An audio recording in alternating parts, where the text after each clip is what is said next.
Alright, what's up, gamers? Happy Saturday, I guess. Yeah, I am in the midst of one of those sleep schedule disasters that I have every couple months, I feel like. So my apologies for being an hour late again. But we gotta play Bionicle Heroes today. I need to keep making forward progress. So we're gonna play some Bionicle Heroes.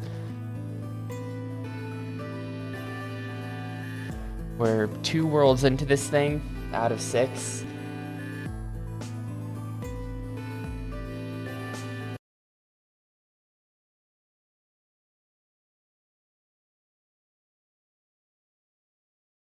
So hopefully we'll get done with like another, maybe even 3 worlds today. Maybe we can take care of 3. Probably not, but we can probably get into the 3rd. And then we'll definitely finish this one up tomorrow. Which means tomorrow we also start the Xbox game, which means today we have to actually decide on the Xbox game. So that's 100% definitely happening at the end of the stream.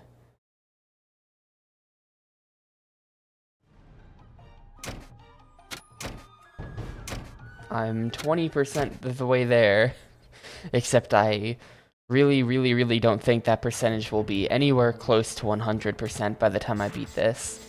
So we're definitely closer than 20% in reality. See, I did these 2 worlds, I believe. So I guess we'll just move on to this one. Yeah, the LEGO games, to be honest, I think you get the most out of the LEGO games by being 8 years old. I think if I were a collectionist coming at this game, or a completionist or whatever, a collectionist is not a word anybody uses, but if you were a completionist playing this today, I just think it's still too boring of a game. Like,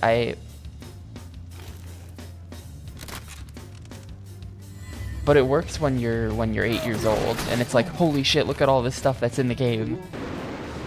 I loved collecting things in LEGO Star Wars, but today I don't think I would ever bother.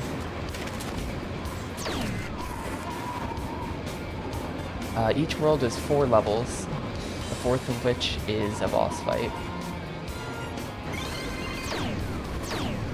Wow, thanks for the checkpoint, really needed that. The 4th level seems like it's probably just always going to be a boss.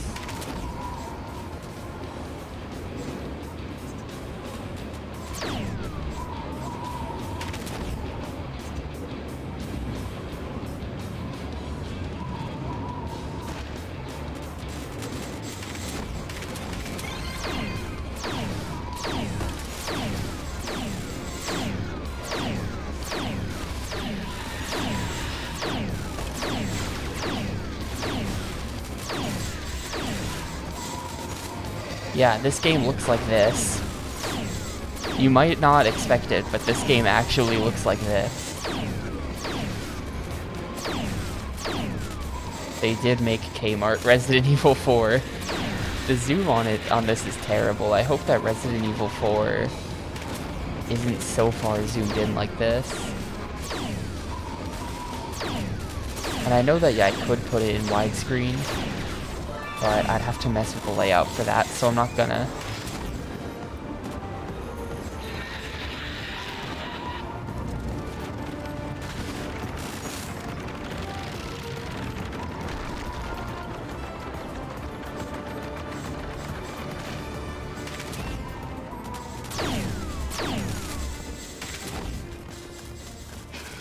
Your dude's further left? Really?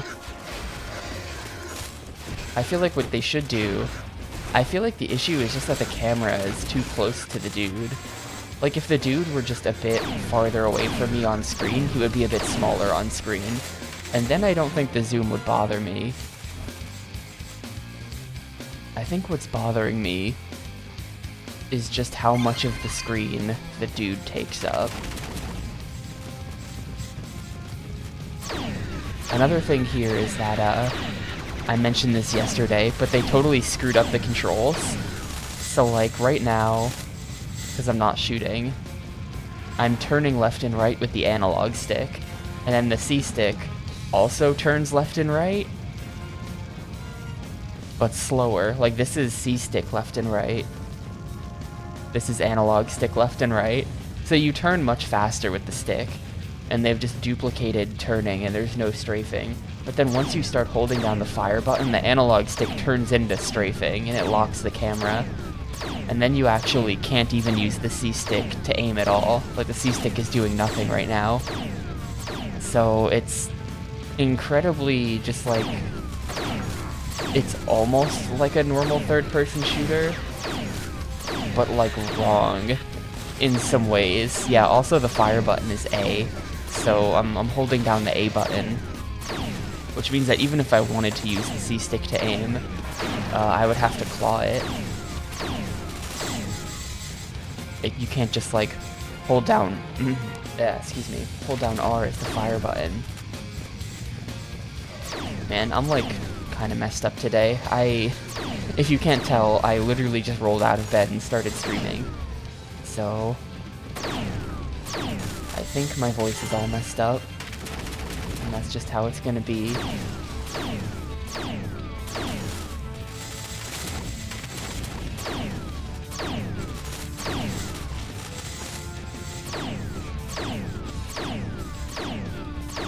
How do we get this thing open?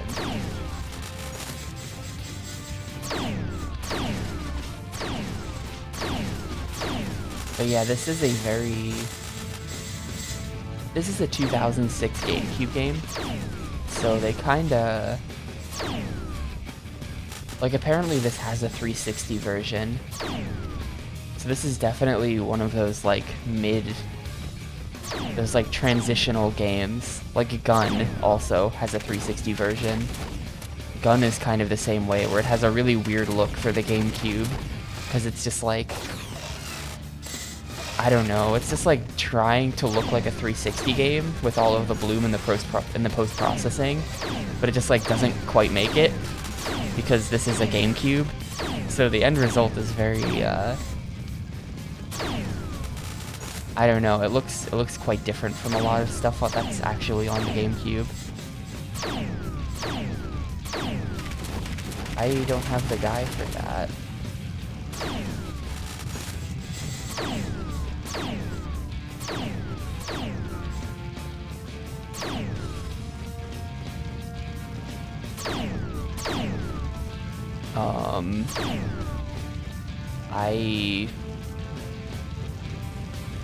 Oh, hold on. I'm dumb. I am dumb.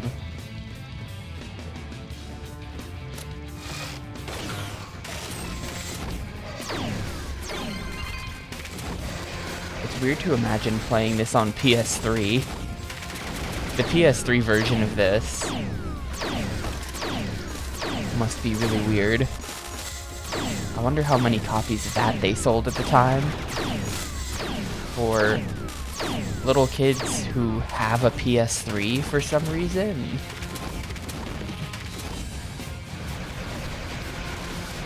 In 2006.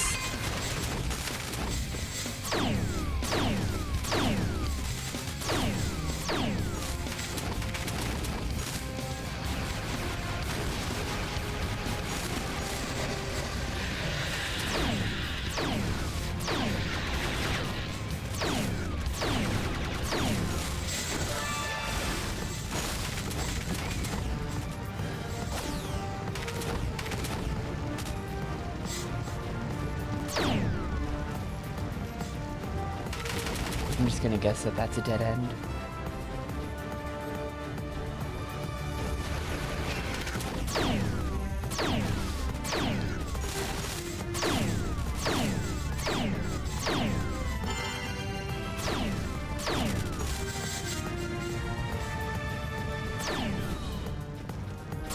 This isn't on the Xbox, really. Interesting. I do feel like they, the original Xbox got dropped very quickly, I think.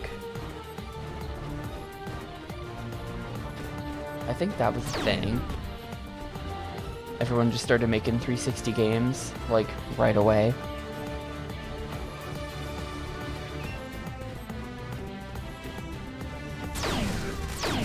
The generic sans serif font in game UIs.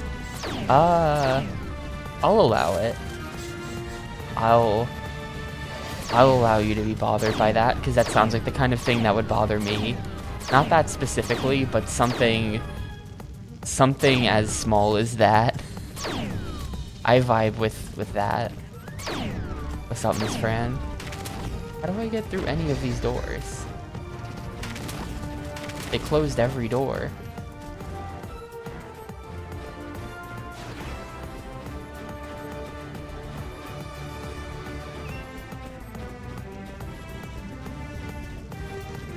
Really, it's the PS2 that had, like, a lot of weird longevity.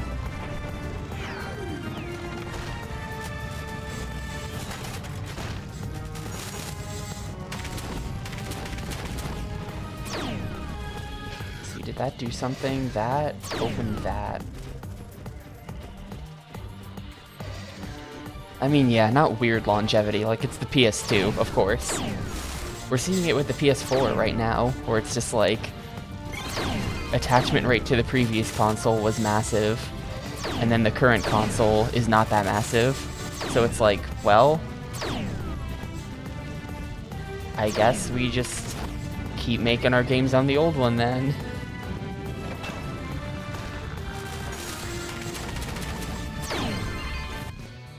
I mean, Mexico and Brazil and Europe aside, like, Yakuza 2 was released in the US in 2007.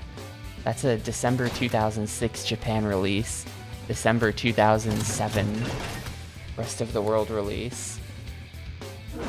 And then what, Persona 4 came out in like 2008 or something? I think the SMT, like the Raido Kuzunoa games came out even later than that. They're like 2009 and 2010 even. Dude, I'm just waiting for this. I got the hero thingy right here.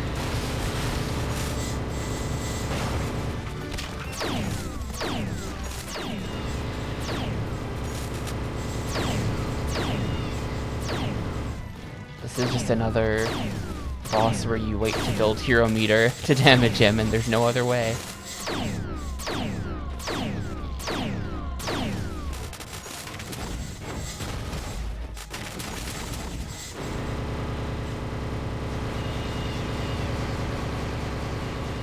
Doesn't seem to be summoning any minions at all though, so I don't know how I'm supposed to build hero meter. Oh, here we go.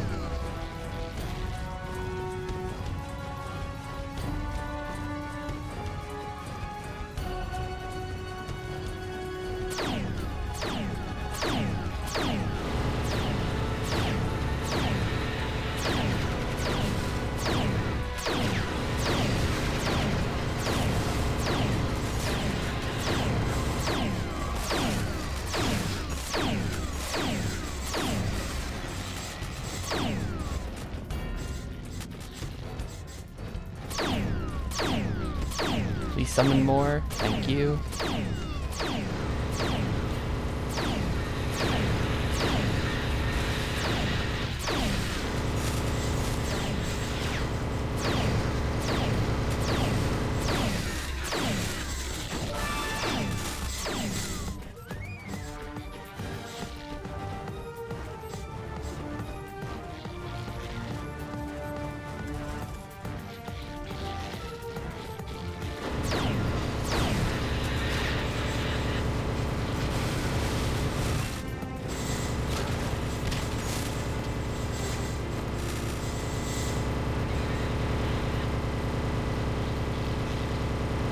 This is a cool boss fight. Oh shoot, he's open. No, he's not open. I thought I saw him open for some reason. Yeah, he is open. Cool. Now he's actually letting me attack him.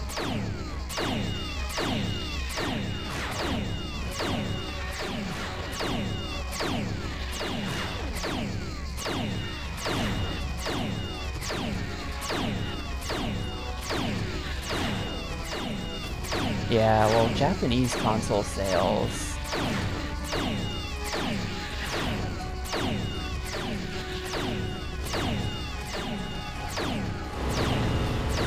Nowadays, they don't buy anything that isn't the Switch.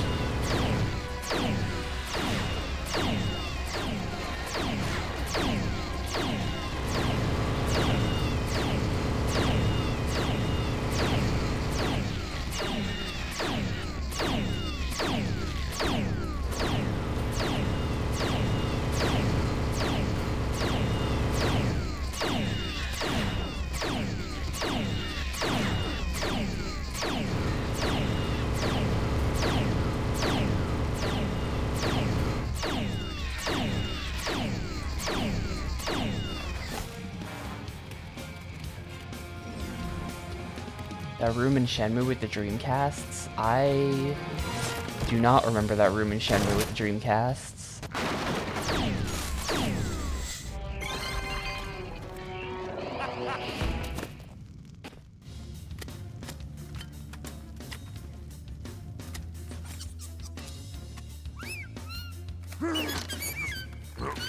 I do love Shenmue though. Froob started a playthrough of it on stream yesterday. It is still comfy.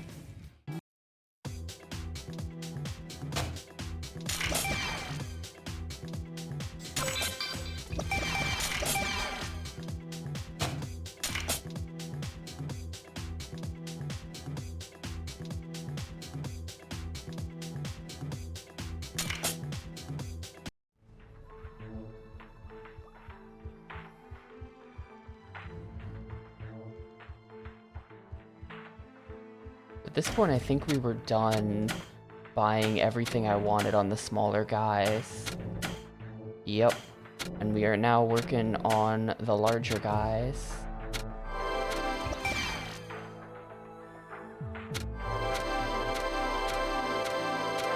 That's yellow guy taken care of.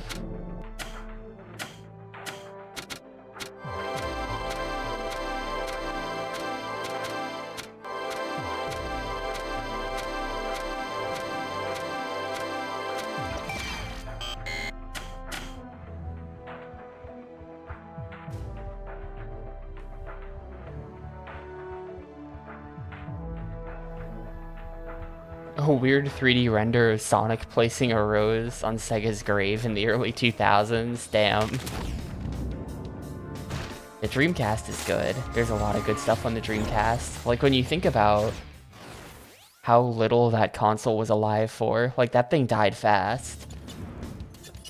The Dreamcast had, like, 2 good years in it. Like, damn. More good games in those 2 years than the PS5 is ever gonna have.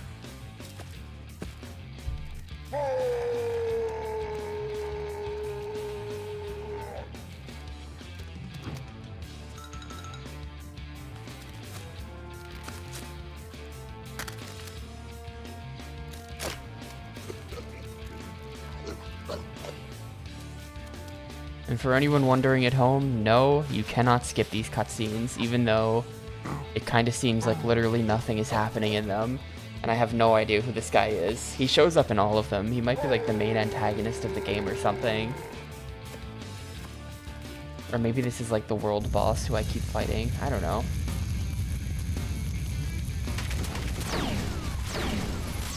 This game doesn't really seem like it has a plot. Like this, they seem like they're doing like because like you can play the worlds in any order, so there can't really be a plot.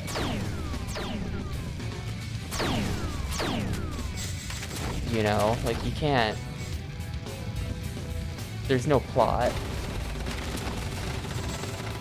It's just at the beginning of the game they set up what's going on and what the quest is.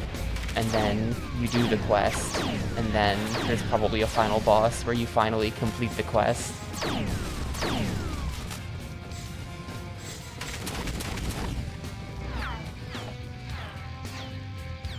I also want to say, I was thinking about this. Like, hear me out. Like, those cutscenes, I have no idea what's going on in those cutscenes, and I feel like, think about it like this. when you watch a cutscene in a LEGO Star Wars game where the characters like do weird stuff and there's little comedy gags and there's no voice acting, because you're familiar with the movie, you still know what's going on in the scene. So you can appreciate that it's that scene, but they added jokes to it. But when they're doing an original story, I assume this is an original story, or it's at least one that I'm not familiar with at all. But when they're doing an original story, it's like, what the hell is going on? Like, the cutscene style does not work for original stories, is what I'm getting at. I think it lends itself particularly well to licensed games, where they're adapting something that already exists and that you might already be familiar with.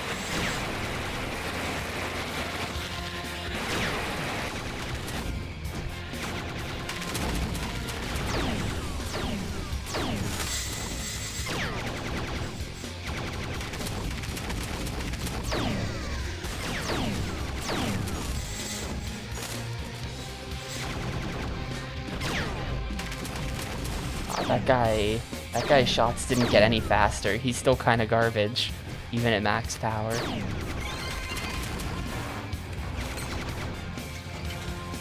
Boring, no plot, repetitive, annoying, zero gameplay snooze fests. Assassin's Creed Origins is Origins, the Egypt one.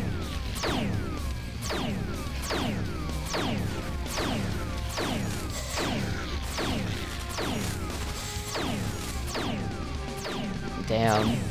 I thought the Egypt one was supposed to be not that bad. They made a big deal out of the Egypt one. I think they like took 2 years to make it instead of 1 or something.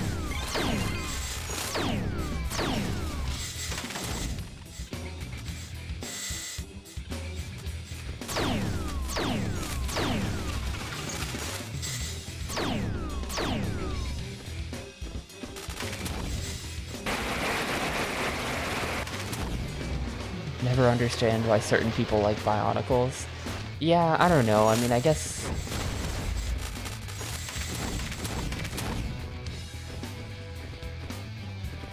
I mean, if you're a kid, it's... I don't know, I guess you could get into the lore of it. I never got into the lore of it. I always thought Bionicles were lame. But I was just really cool, so that's why. I was into much cooler kid things, like, I don't know, Harry Potter at the time. Sorry, cool kids only. In retrospect, I wish I had just been into Bionicles.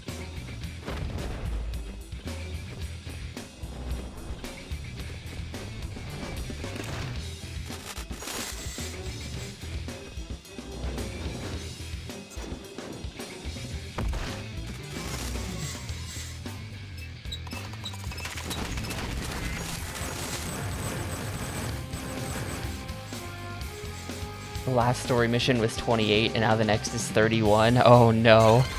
That's, that was like... I played... Yeah, I hate that shit. Okay, yeah, that's... The only game that I've played like that, really, is I complain about this game what feels like non-stop on my stream. It takes up such a large space in my brain, but I played Need for Speed Heat on PC a couple years ago, and that game does the same thing, where it's like, there's story missions you have to do, but they'll require you to have like certain respect levels, and so like you'll do one story mission, and it's like, alright, that was a fine story mission, I enjoyed it, but then it's like, alright, to get the next one, you have to get to... you know, respect level 69, and right now you're respect level 42, which means you're gonna be sitting here fucking grinding respect for the next 4 hours, at least. And it's just like, ugh. It's awful. It's like, why would they do it? It's such blatant padding, and it's like, does your game really need to be padded? I don't know, it just... I really don't get it. Like, what does the padding accomplish? Is there anybody who's, like, Oh, thank God. Thank God the story in this game took me 40 hours to beat instead of, like, 15. The game is better for that. No, nobody thinks that way. Probably. Like, you can have all of the side stuff there, and then, like, people who actually want to do it can do it.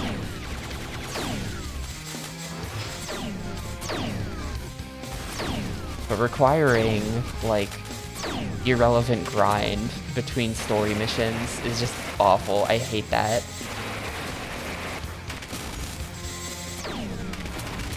I don't know, I guess the right thing to do is to be, like, a hardcore gamer patrician who's just like, actually, story doesn't matter to me in games at all. It's all about the gameplay.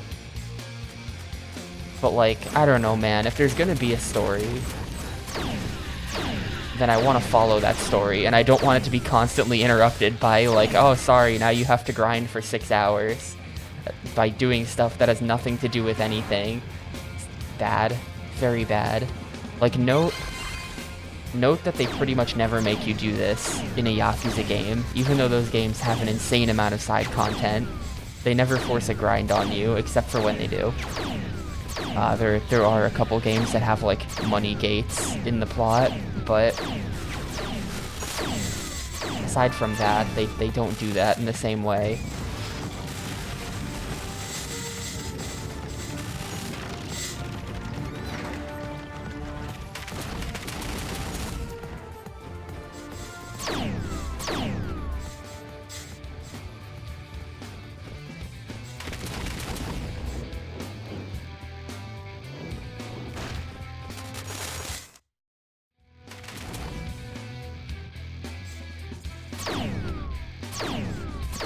Sounds like I will probably choose not to play Assassin's Creed Odyssey then. Not that I was going to. Whoa, look at that. The weird... What is that even supposed to be? Huh?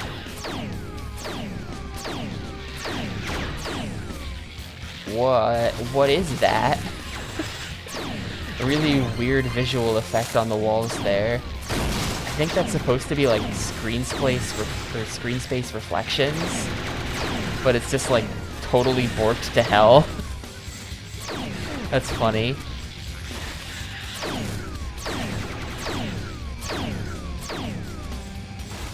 Screen space reflections in general are very funny. That's like PS3 era visual technique that is just like completely falls apart under even basic scrutiny.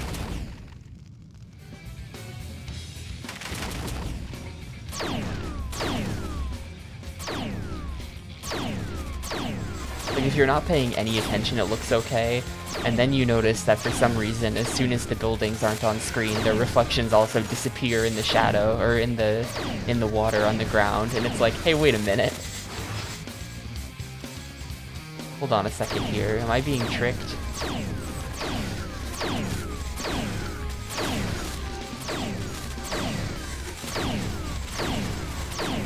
There's the orb. Yeah, it's like level 1 has a boss, level 2 has the Super Mario World question mark orb that you collect to end the level. Level 3 is a boss, and then level 4 is like just boss.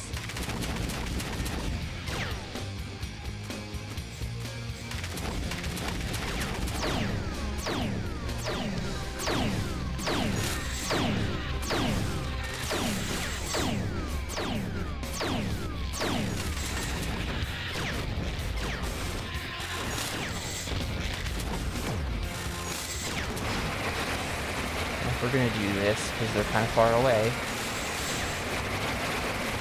Ooh. I might have just knocked him off the platform by accident. Hero mode. Get me out of here. Hero animal.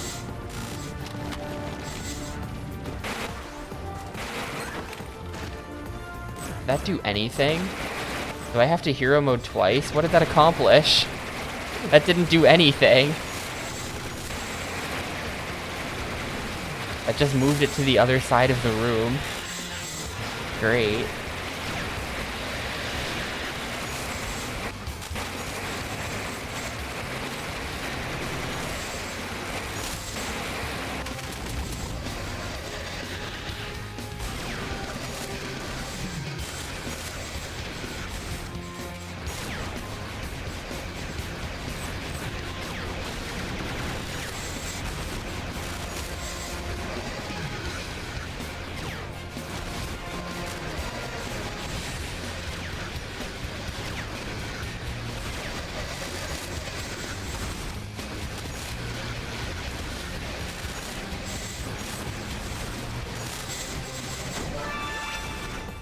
Maybe now it'll actually do something for me.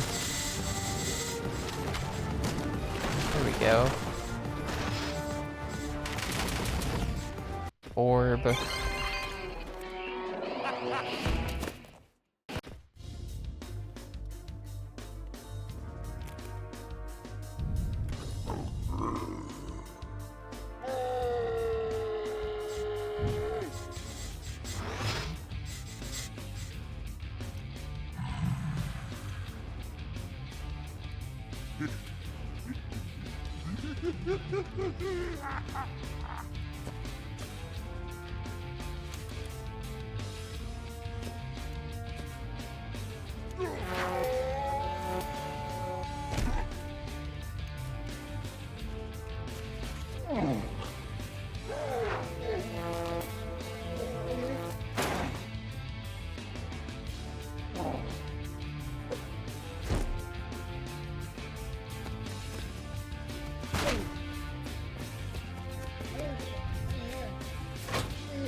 Wow, I got a lot that level.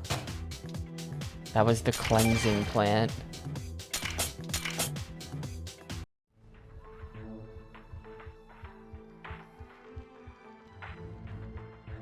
This will be max upgrade for... Who am I working on? The white guy? Yeah.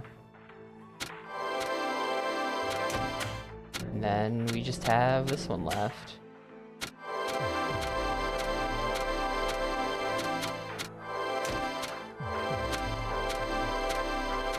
Love how that defaults to no. Thank you. Thank you for that.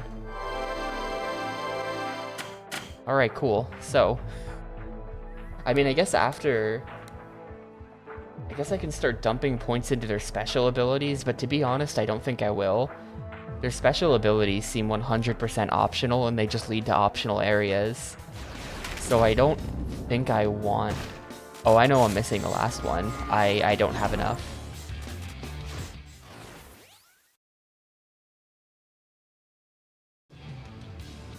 I'm gonna have to go back there to go get that.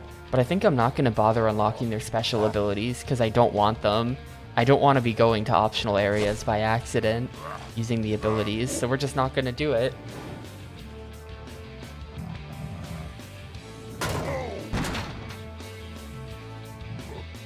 And then I won't have to keep upgrading between levels anymore, because we're just done with it. I was hoping there would be something in the cheat shop at some point that was like double studs from killing things that I could buy, but we looked at it yesterday and there didn't seem to be any kind of upgrade like that.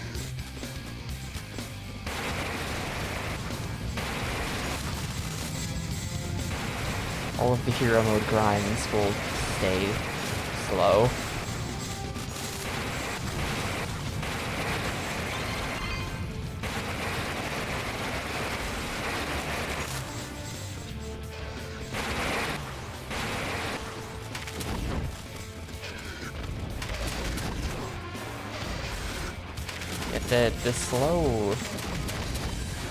The slow Bionicles are still painfully slow. If they couldn't have improved the reload time on this at all.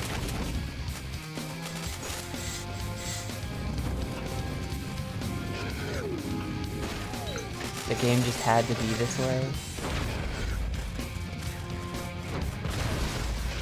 Oh, hang on, I revealed a tunnel.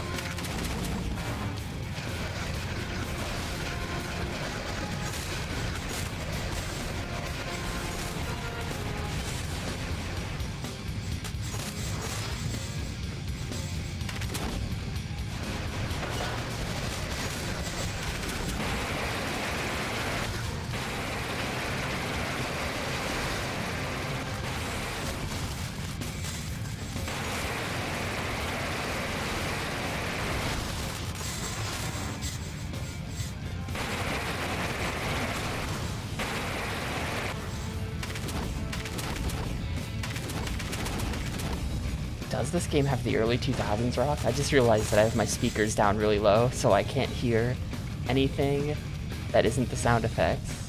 Oh yeah. That is the early 2000s rock, alright.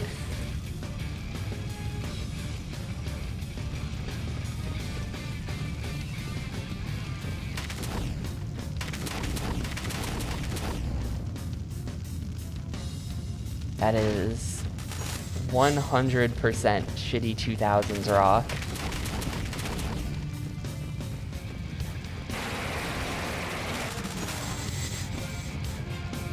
Gonna turn that down a teeny bit still.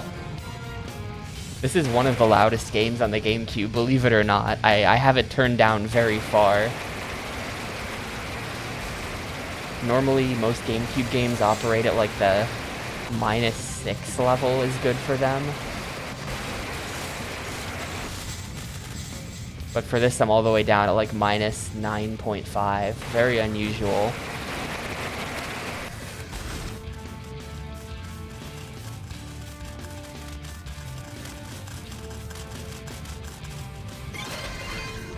I have a bagel. I got bagels this morning.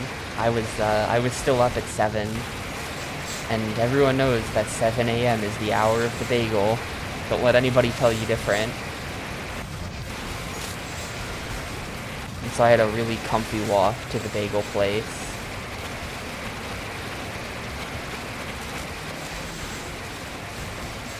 Like, I hate being up all night, but I do love super early morning walks. Like I'm not a morning person in the sense that I'm never actually awake in the morning, and if I am awake in the morning, it's because something bad happened. But like, I actually kind of love mornings.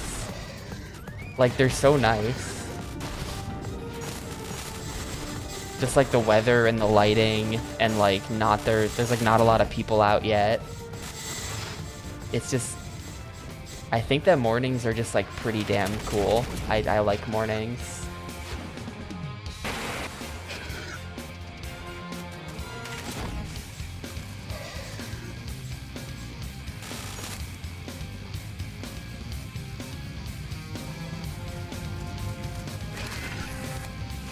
I save the lighting as if it's a video game. Like, wow, the lighting in this game's really impressive.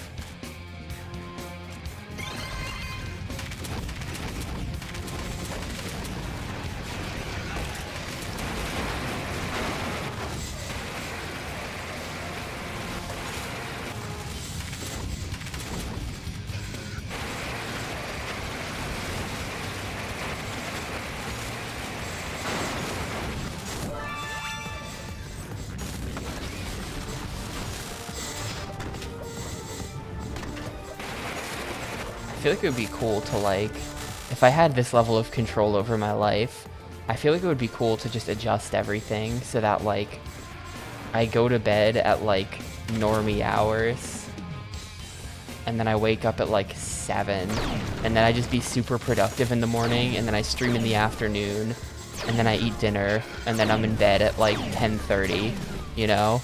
That would be very bad for, like, doing things with friends on the internet, because everyone does everything super late at night. But, like, if I could shift all of my, like, super late at night hours to, like, early morning hours, I feel like that would be a good thing.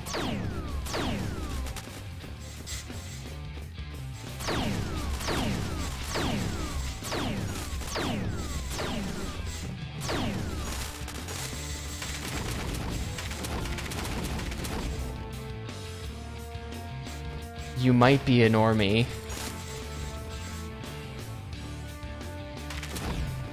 It's more likely than it seems. Ugh, like sometimes when you have to switch to a character, it'll just auto switch to the right character, and it weirds me out every time, and I end up scrolling through everybody. I think this is a dead end. It can't be. Oh, no, it totally can be. I haven't been up here.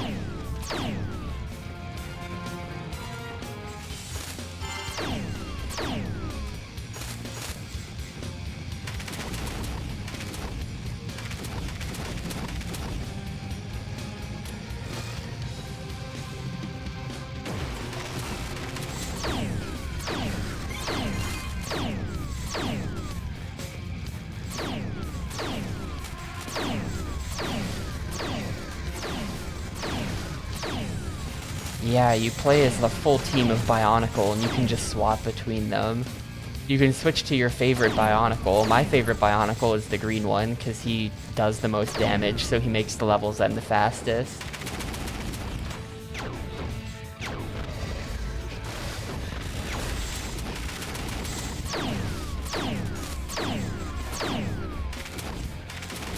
Or at least that kind of feels like it's the case. I bet that in certain circumstances you're better off using, like, the yellow Bionicle.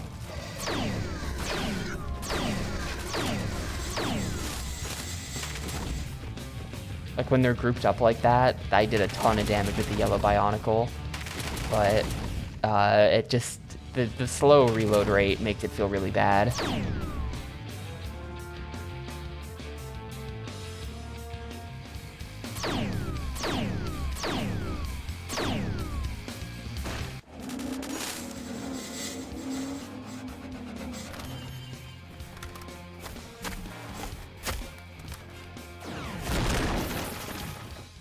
Yeah, no, aren't you one of those weirdos who, like, one of those, like, Canadians?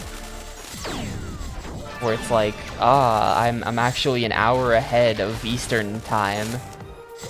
Because I live on, like, fucking Prince Edward Island or whatever. So it's, like, 4 p.m. right now, or, like, 4:46.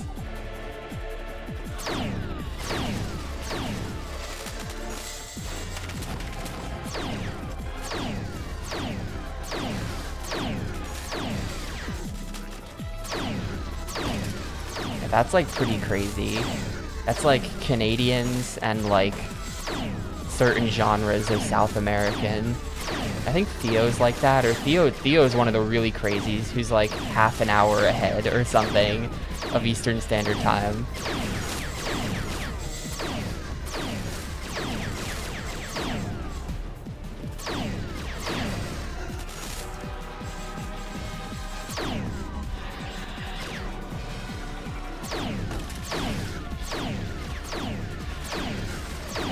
New curling merch just dropped, potentially. Half an hour ahead of Atlantic, that's nuts. That... The UN should step in here, that's really messed up.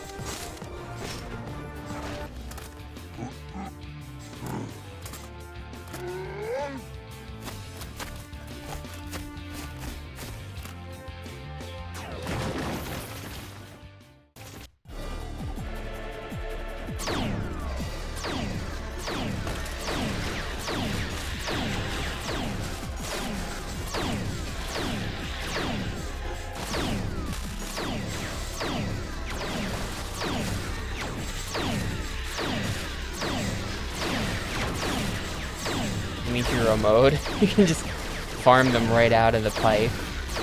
Except I can't actually get in there to collect things, so this is a bad farm spot.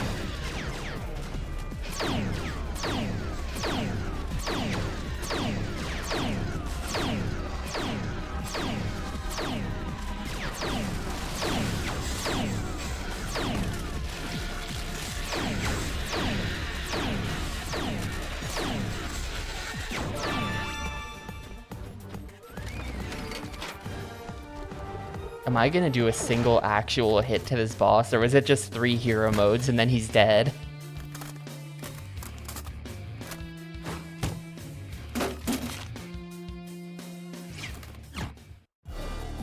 Nope.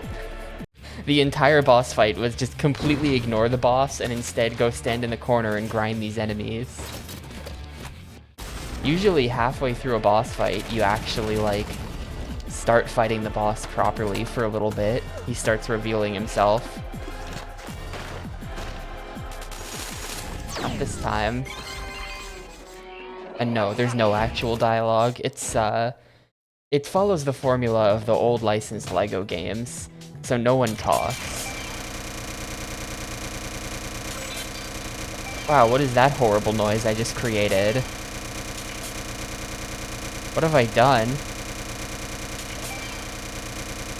What have I done? Okay. I really thought the game froze too, but it didn't. Is this some kind of stuck sound effect?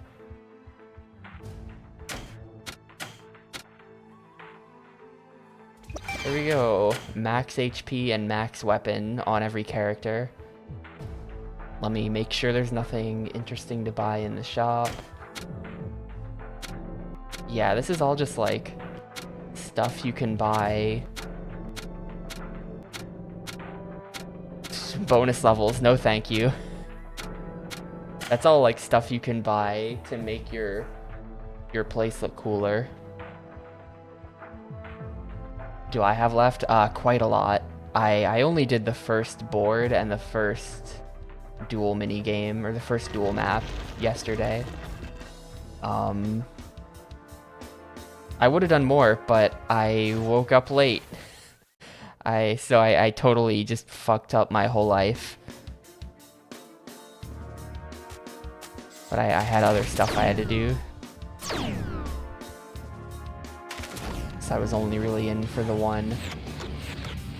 But I'll keep working on it, and maybe eventually we'll get to net play Waluigi Island, if we're lucky. Maybe someday. Yeah, I had to reset the first map as well. Mario was just... It was all coming together for Mario, so I reset Chilly Waters like 3 turns in, because I'm playing on hard. I want to unlock super hard. So I had to reset the board after like 3 turns. And then the next playthrough was much, much cleaner. I got 5 stars, and I don't think anyone else got more than 1.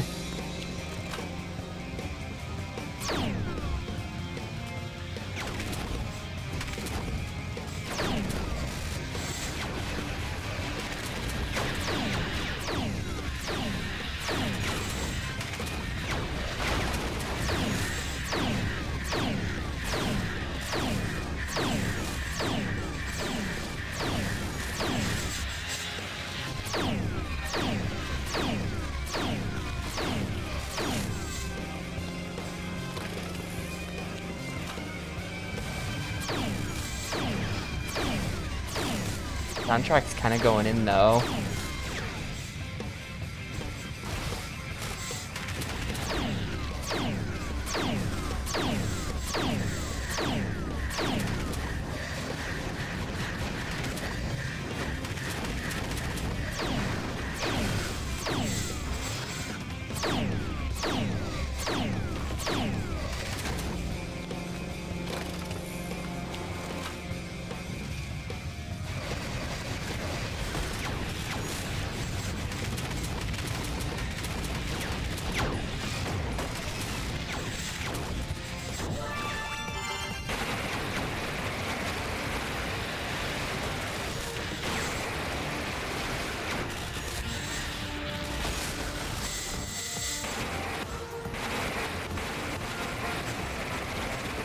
Did that do anything? Okay, it didn't do anything.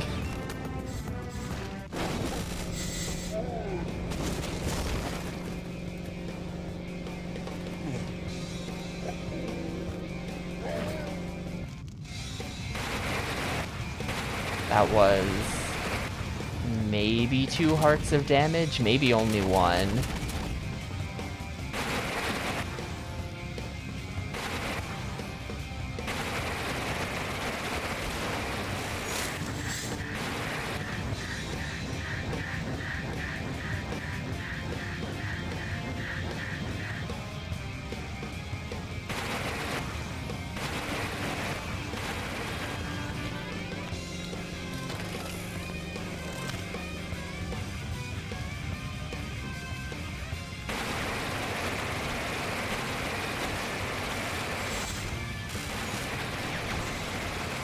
We're going to be doing fights at a distance, so I think that this guy's a bit better than my green guy.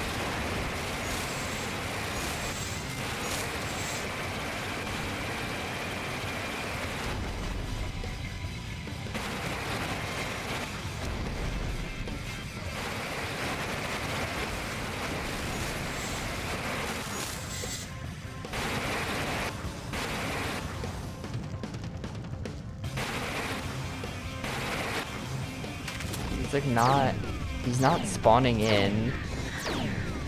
He's not spawning more in. I need more guys.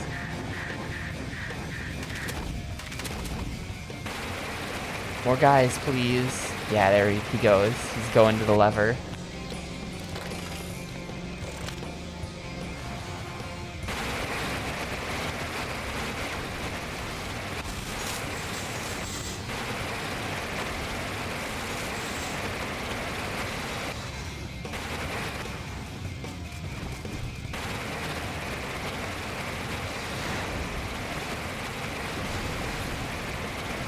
I wonder if you would be better for this. Oh god, well.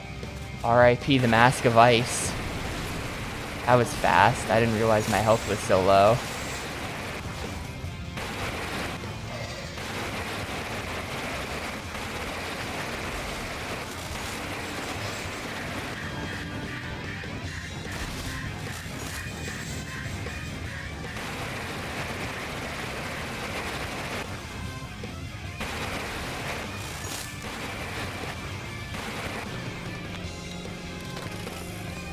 This is how many guys I have to kill to do 1 heart of damage to this boss.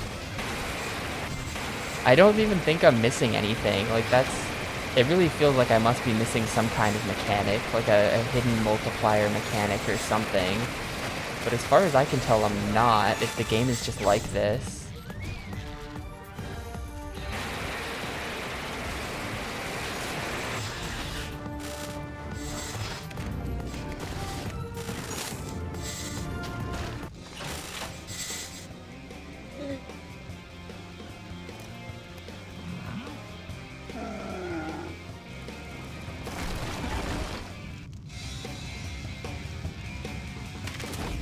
I guess I was probably doing 2 hearts of damage, right? Because now we're down to 6. So at worst, I only have to do this 5 times. But usually once he's half dead, he's going to let me start attacking directly. Not yet, though.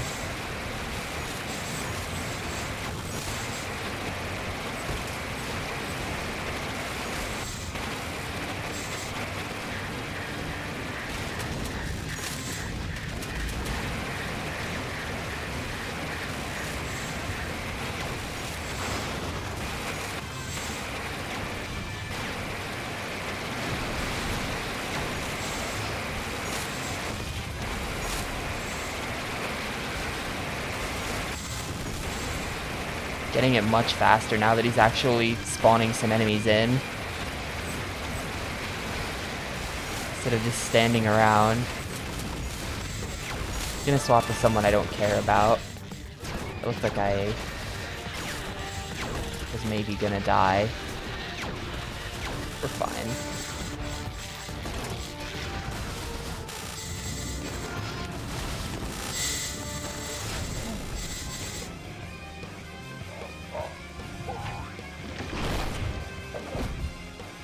The weird thing about the health system in this game is that health is shared between characters.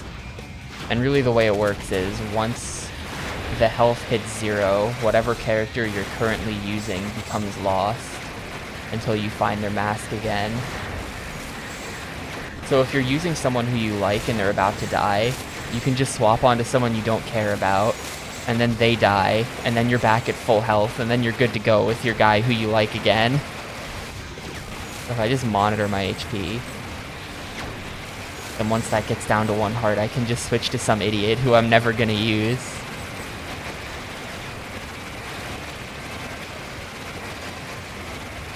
That's kind of the strat. Like, we're starting to get there.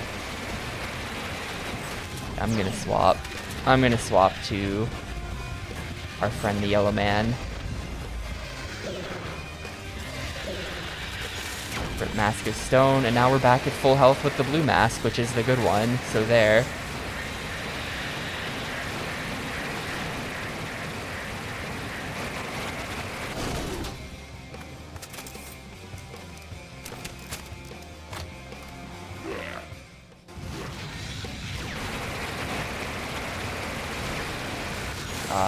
Where?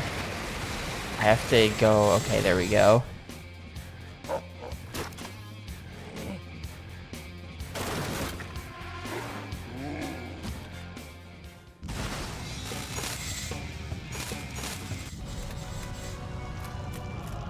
That's 3 worlds. 3 worlds out of 6 done. So we're halfway-ish. Somewhat sort of halfway-ish. Oh shoot, right, I forgot that this is a thing. After you beat the boss, this guy shows up every time. This guy is like the true main villain, I guess. And you just shoot him in the face a bunch of times and then he leaves. This dude is like definitely the final boss. But like, this is what I mean about it being a problem, that Bionicle Hero has an original story, but then also they're still doing it with like Lego Star Wars cutscenes. I have no idea who that guy is or what his deal is. He's just some guy. How did I get a gold canister? Really? Where did that come from? Okay.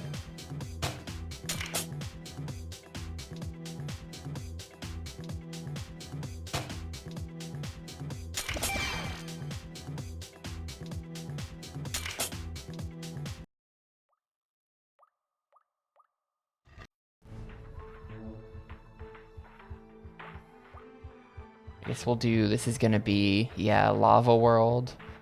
And this is gonna be Fox Mountain. That's where Miserable Mountain is.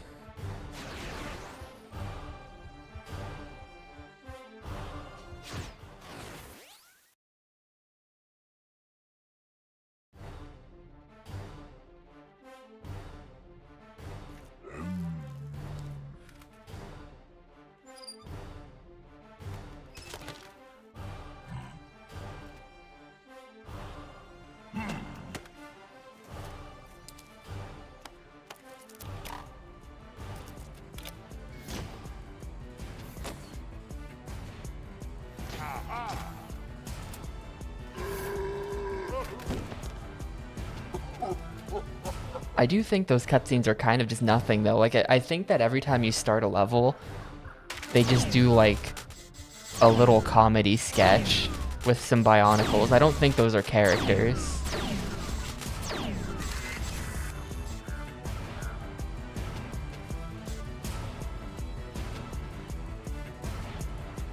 I think there just is literally no plot whatsoever after the intro cutscene until the ending.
I'm glad I did go and upgrade the Bionicles. There's definitely a world where I just don't bother. Like, I never check the shop, so I never know that you can get upgrades for the Bionicles. And, imagine how long those enemies would take to kill without the fully upgraded weapon. Would be sitting here for like 10 minutes trying to kill one regular guy. The hero mode grinds would be awful.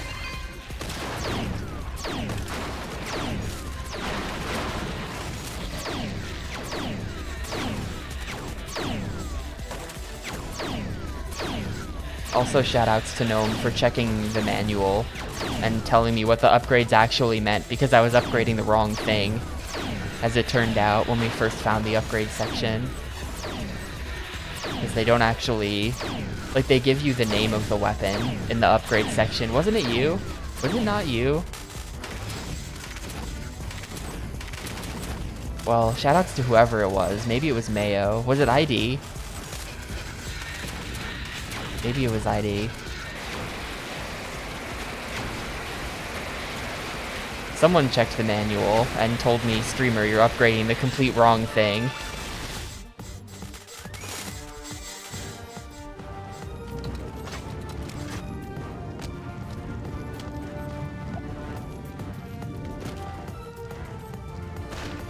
Wait, where am I? Oh, okay.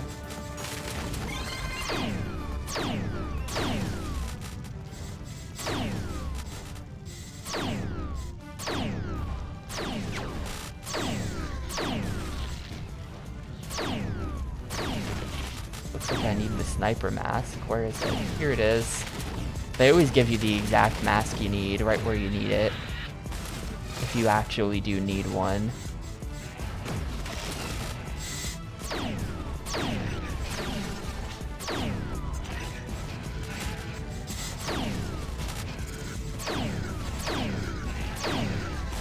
I guess it would be kind of weird if they didn't, right? Because then you just get into a level and it's like, well, I got nothing. Reset, I guess.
Oh, cool. Perfect timing. I get to skip a grind.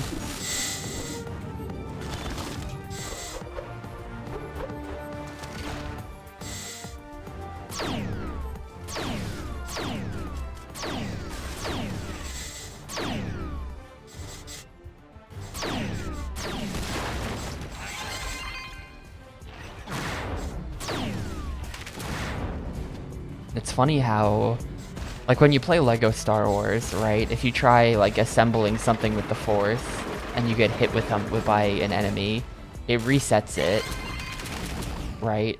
So, like, you can't really build anything with the Force until you clear the room out of enemies. But in this game, you can just use the Force while getting shot from every direction, and it's fine.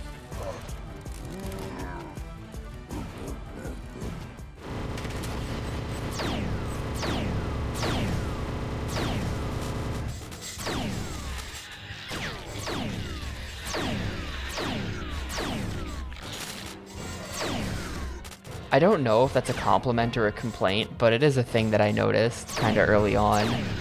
Compared to Lego Star Wars, you don't... I think the reason why probably is because this game has tons of infinitely spawning enemies, and that's not a thing they usually do in Lego Star Wars, I think. That's kind of the Bionicle hero special. This game is all about those infinitely spawning enemies. Maybe they're afraid that if you're not constantly shooting at something, you'll get bored.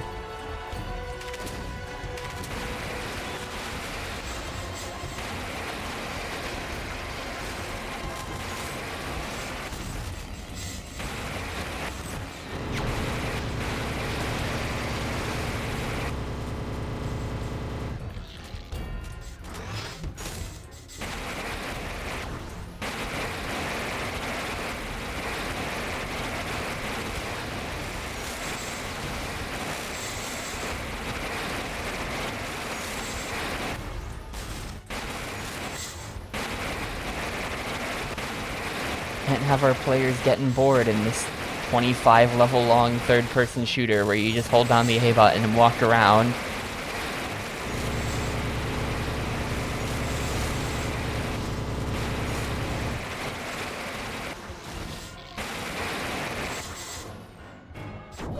There we go, just barely made that. Like the last stud.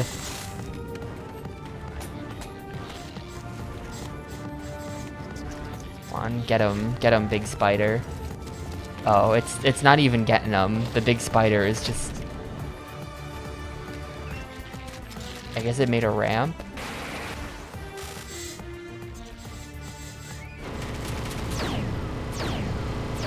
Maybe now we fight. That just did half of its health. Wow. The ramp. This guy is allergic to ramps.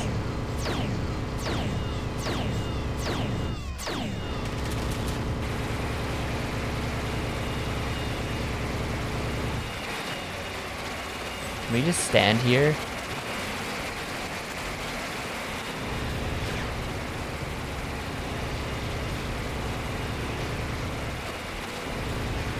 Oh yeah, every boss. The boss design in this game is horrible. That's probably the actual, like, for all of my complaining, I think that's actually like the worst part of the game. It's a little bit of a boring game, but really the main bad part about it is the boss design, where every level practically has a boss, and yet all of the bosses are just waiting for them to put their shield down for 20 years. Any day now, thank you.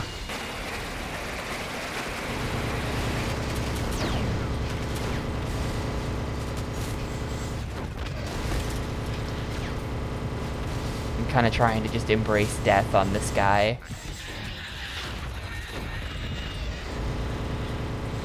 Come on, take me out so I can switch back to a mask that doesn't suck ass. There we go. I do is assuming that the Bionicles are Toa. The green one. The green one is the best one with the shotgun. He runs fast, his shotgun one-hit kills a lot of things.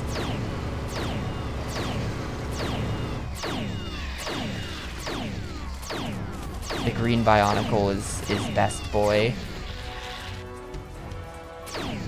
Yeah, that's my health in the lower left corner. The big hearts. That's what they are.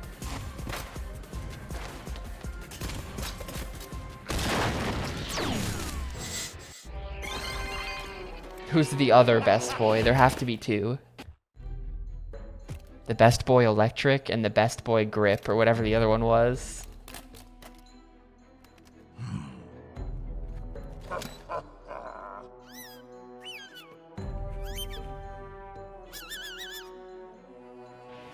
Yeah, it's like the enemy Bionicle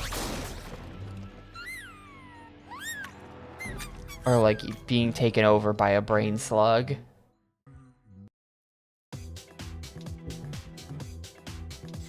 Absolutely no canisters whatsoever.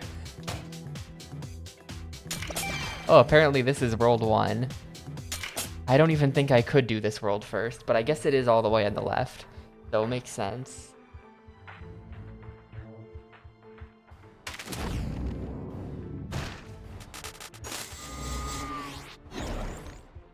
It's Volcanic Trail, then Fiery Mine, ugh, and then the pit, Atkins Pit.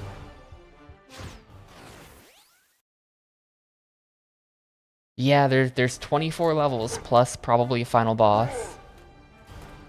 Pretty much guaranteed final boss. But we are on level 14 out of 25, so a bit past the halfway point.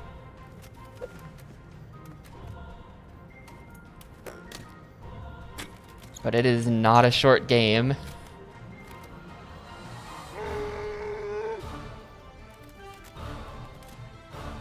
I mean, stuff like this. Like, think about it. The intended audience here is 8-year-olds who are into Bionicles. And you play one level. You play 2 levels, maybe. And then you put the game down and go do something else. You're not really meant to sit down and, like, play it for 4 hours straight every day until you beat it.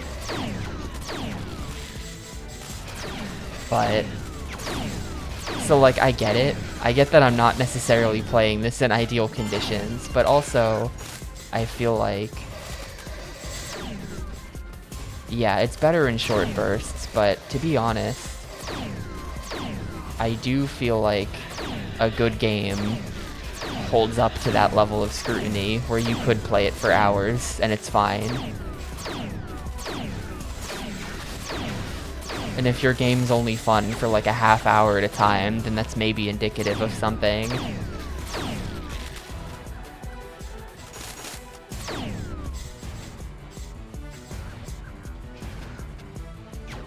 Like, I say this as someone who has absolutely sat down and played like 11 hours of Yu-Gi-Oh! Forbidden Memories.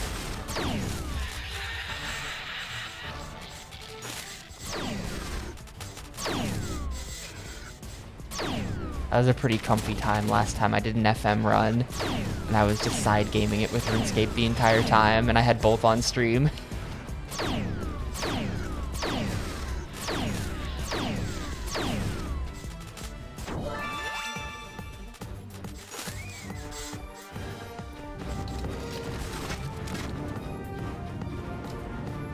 It's better than Piglet? Yeah, it's better than Piglet. This game at least has some level of engagement.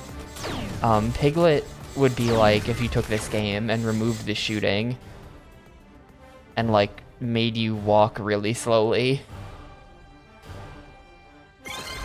Like, you have to play as the yellow guy who walks really slowly, but also there's no shooting. So you're just slowly making your way through the levels. Even still, I think this game would still be better than Piglet because it looks more interesting. It would be a more interesting game to walk through and see all the different areas.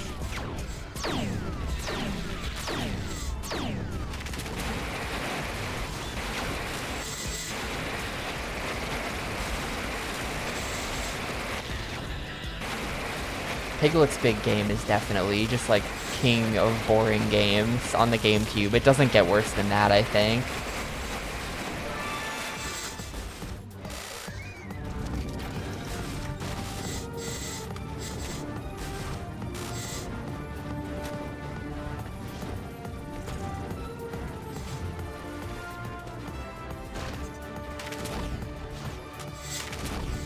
That is after having played Gladius.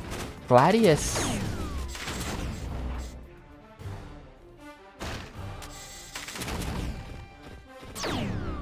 I don't know, I have to stop myself before I start saying nice things about Gladius. But a lot of the game was very tolerable to me. I didn't like the mechanics or find it very interesting, but it didn't put out much of a fight, so you could just kind of... You just kind of vibe your way through it, you know, in a way. At least I could.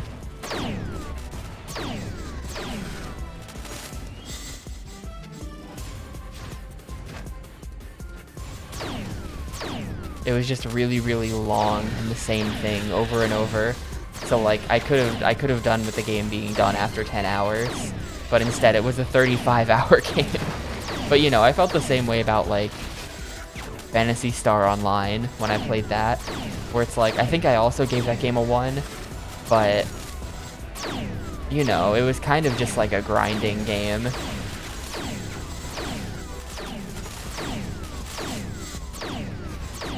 Which just is what it is. I can tolerate grind like that. There's like a certain level, you know what it is? There's like a certain level of boredom, or like a certain level of investment in a video game where it's like enough.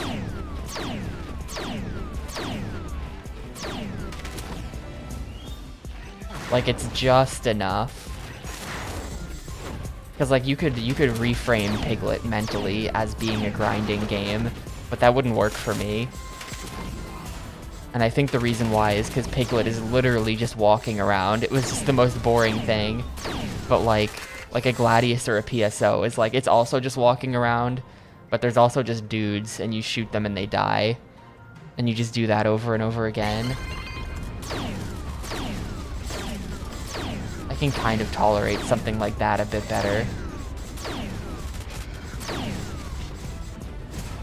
That being said, it's like a weird, like, okay, like, think about it like this. This is a very strange way to think about games, but think about, like, a graph, right? The x-axis is investment, the amount of effort you have to put into the game to make progress, and the y-axis is my enjoyment of the game. There's like a little hill. There's a little hill early on in the graph where it's like there's a little bit of investment required to grind. Enjoyment goes up. But then if there's too much investment but still not enough, then the enjoyment goes back down. Like you look at a game like Lord of the Rings Online, I don't know, fucking Latro, where it's like Latro is a very low investment type game where you just grind. However, it also sort of monopolizes your attention, where it's very hard to be thinking about anything else because you're constantly having to press all of the buttons in the game to do all of the, you know, the different skills and things. It's just like a WoW clone type of game, but you're constantly walking around, constantly activating all the different abilities. So it's kind of monopolizing your attention with a game that's boring. So it ends up being worse than if it was, like, less interesting. Which is where RuneScape lives. An MMO that doesn't monopolize your attention. So that's like RuneScape lives on the little hill. And then after the little hill and it goes back down, then it goes back up again as the games get more complex. So hopefully any of that makes any sense. It probably didn't. If I drew it in MS Paint, you would understand.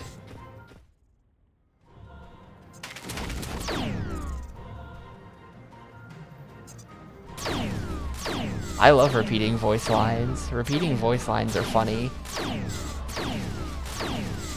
My favorite thing was when you'd cover area, and then you'd get like the full 9 hits with the cover area.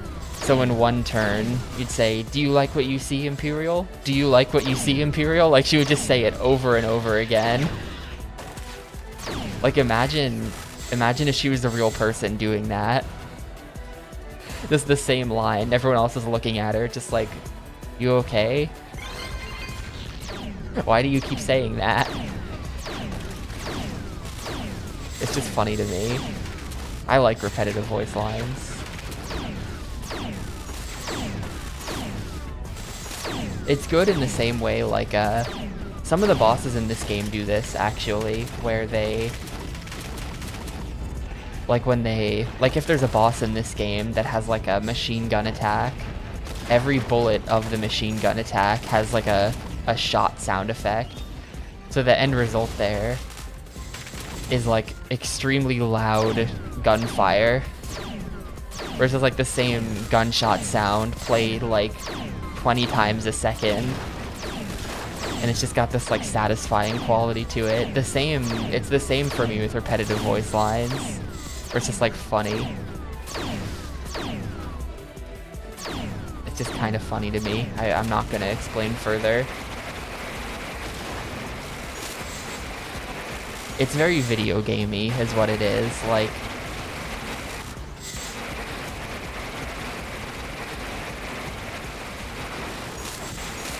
I don't know, it's very much embracing, like, yup, this is a video game, here's our one voice line. This is not, like, some fancy story game that's trying to be a movie. This is a shitty video game. I kinda like that. Does that make any sense? That probably doesn't make any sense to anyone. There's definitely a better way of explaining that. But I can't do it, because I'm not very smart. It's like, you ever see, this was like, I think it was BioWare. This was like 10 years ago.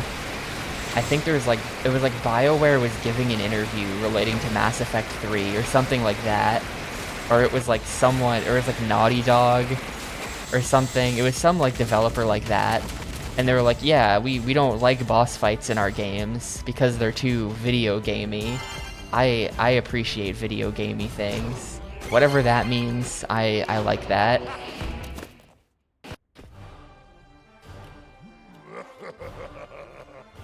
Just the full embrace of some of the more, like, contrived aspects of video games.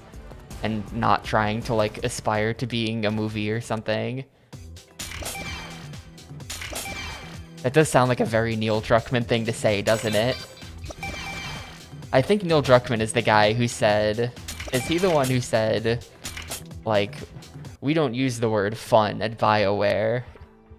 He said something like that in some interview. I think around the time of, like, Uncharted 4 or, like, The Last of Us 2 or some shit. And it was just like, okay, man.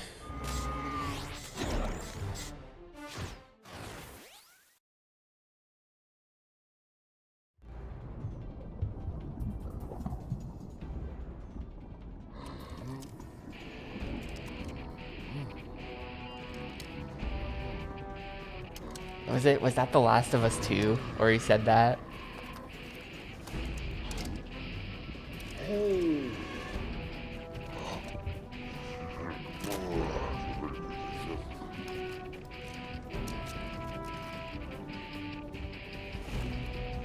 Yeah.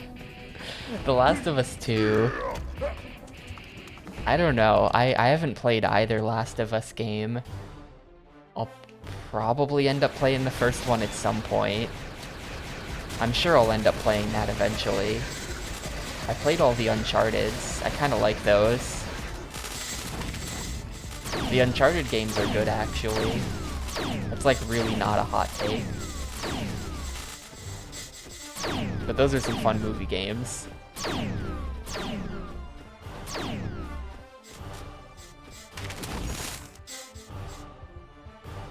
Wow, 2 piles of pretentious shit. Everyone shits on the second game, but I think you have to be pretty epic to shit on the first game. Oh no, 2 is a pile of pretentious shit. Okay, I misread you.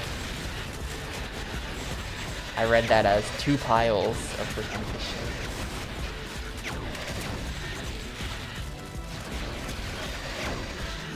Yeah, I don't know, we'll see. It got all of the awards though. They won the award for Best Everything at the Jeff Keighley Awards. So it has to be good.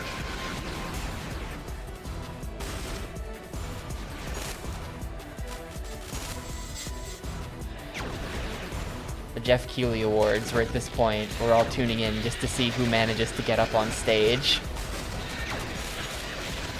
Who will ruin the production this time?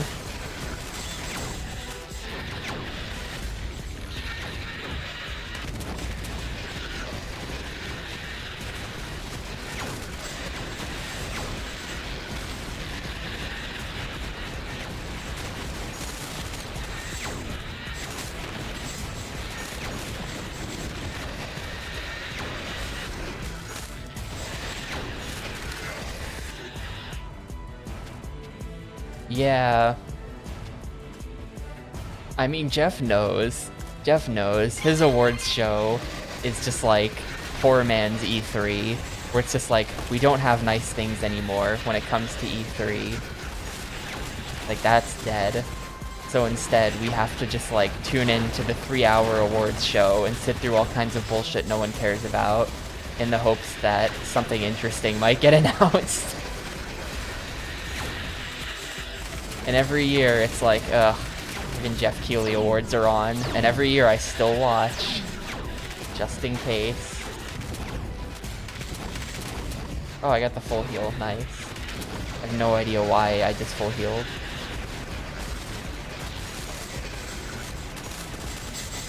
We take those. Like, this is just nothing. This is just like, hey, wanna walk on this patch of lava? Now you can. This is just a mini kit.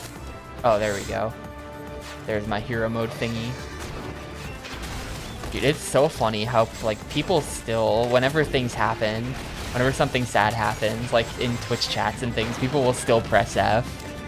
Press F to pay respects is the enduring legacy of of like that entire era of Call of Duty, pretty much.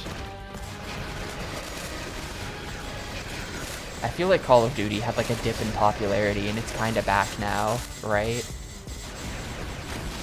Am I right for perceiving that, or am I just making shit up?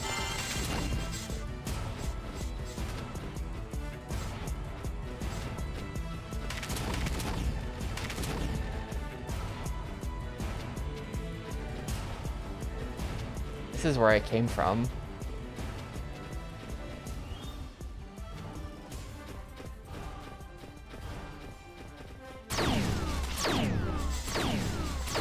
Like, there's not a soul who actually played, like, Infinite Warfare, Advanced Warfare, whatever those games were called. Like, nah. Call of Duty Ghosts was the one with the realistic fish and the realistic dog. Remember that? That was from, like, the Xbox One reveal or something. They had the Call of Duty people show up, and they had a trailer where they were like, this is the most realistic dog in any game ever, and using the power of the Xbox One, we can have fish that actually swim away from the player, which is something that people at the time pointed out was literally a thing in Super Mario 64. Not exactly new technology there. The power of the Xbox One, or it was the power of the cloud, was supposed to be the thing at the time, even though, like, I don't think they used the power of the cloud for anything. Remember when they were gonna use the power of the cloud to, like, make buildings get destroyed really cool, like, in, Crackdown 3? I remember they announced Crackdown 3, and it was like, using the power of the cloud, we can compute destruction on our servers and then have entire cities that just like fucking blow up in front of you, and it looked pretty cool. And then the whole thing got like super nerfed and the game got delayed for like 5 years, and then it came out and it was bad and no one cared.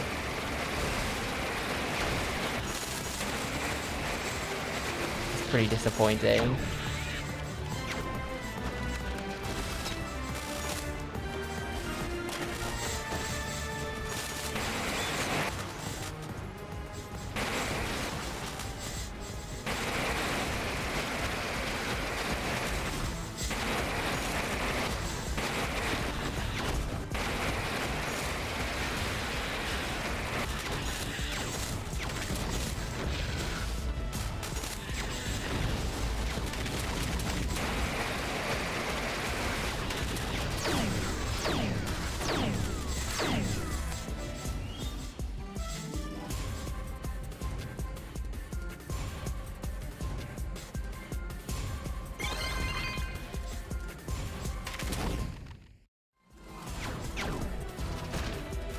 Yeah, I remember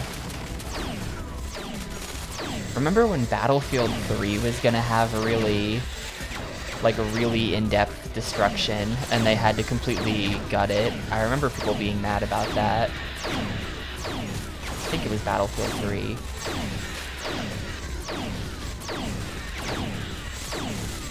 I actually played the Battlefield 3 campaign like a couple of years ago, because it was at the same time as I played Need for Speed Heat, because I had 1 month free of the EA Game Pass thing.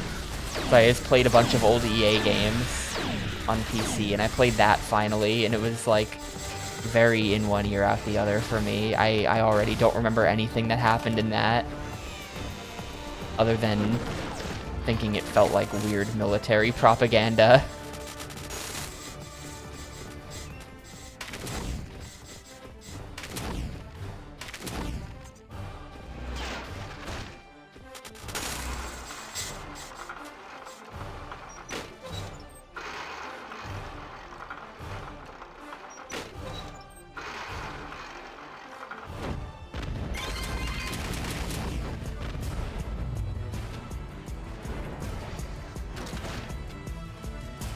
Might finally be approaching to have the tech to do arbitrary destructible environments for real.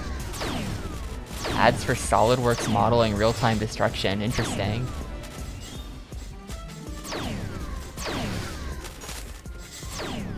I had to learn how to do things with SolidWorks in college, and it was awful and I hated it. I will not be applying to those jobs. I'll leave that to you.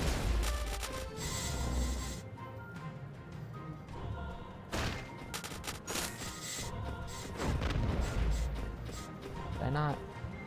Oh, here we go. Gotta stand in like a certain spot.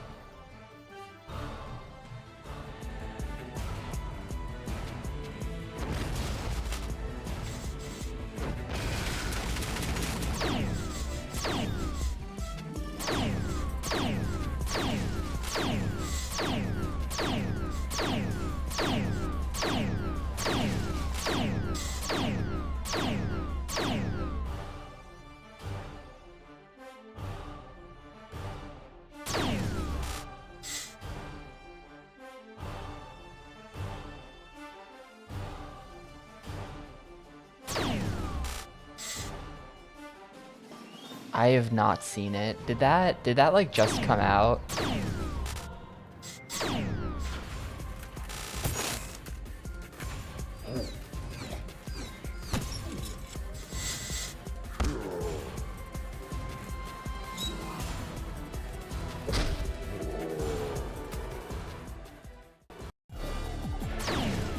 Yeah, Red Faction is sick. In Red Faction, you can just like shoot at a wall and it just like makes a big dent in the wall with a rocket launcher. You can just like put big dents in the wall and like dig caves. There's lots of parts in the single player campaign where like there's a locked door and you just have to shoot around the door by destroying the walls. It's like pretty sick.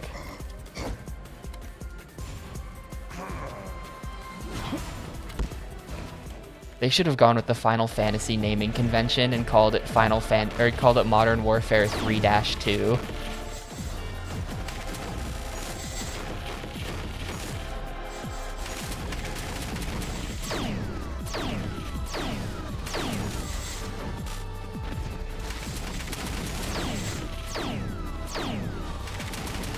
Campaign's like 4 hours max.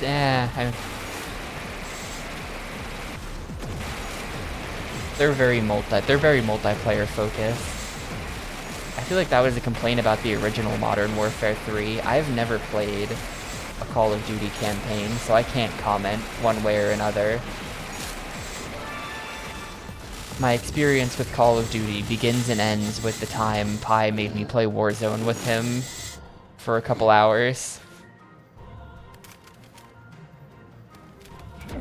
And I didn't really. Actually, that's a lie. I have played at least one Call of Duty campaign on the Gamecube, but that doesn't count.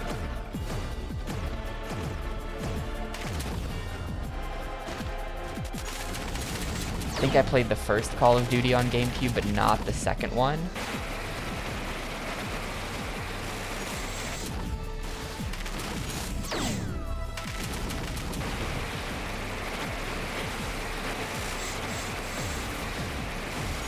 And I think that there's like the Call of Duty GameCube games are like this weird console lineage. It's like not mainline Call of Duty, but I think the original Xbox might have like Call of Duty 2 on it or some shit, like the actual game that was on PC.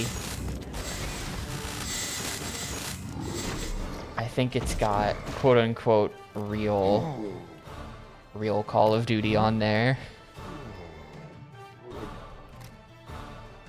Poor mission design and story are very poor. Was it just a remake of the first time they did Modern Warfare 3? Like I don't know what they've been up to at all. Or did they just start calling them that again? I was like, well gee, we've made all of these Call of Duty games that haven't been popular. And the Modern Warfare ones were popular, so maybe we should just start calling them that again. Surely that will work, and it kind of seems like it has. Give me that canister. They thought I wouldn't notice. The sneaky canister behind the level complete thing. It's like hiding something on the other side of the flagpole in a Mario game.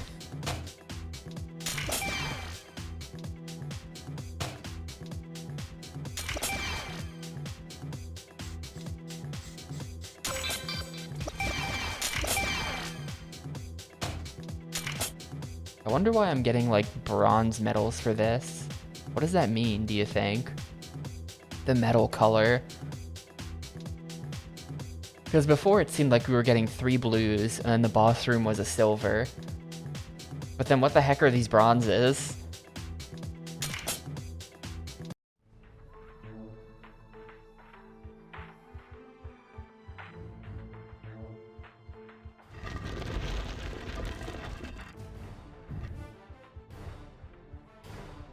Yo, is that the Pape Quest?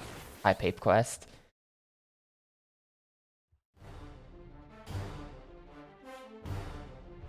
You're just in time for Hackan's Pit. Isn't that exciting?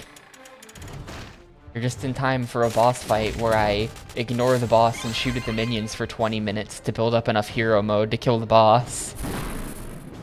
Because that's every fight in this fucking game.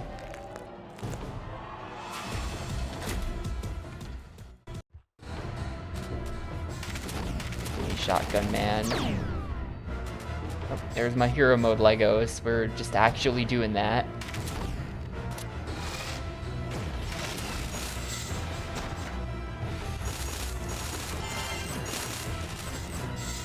Wow, that was kind of sick, actually. I just get to kind of skip the first phase for the most part because of that. Just put a bunch of blues there for me. Maybe it's good to get the upgrades, because then I can just, like, go to all the side rooms during boss fights. And maybe it'll let me skip phases.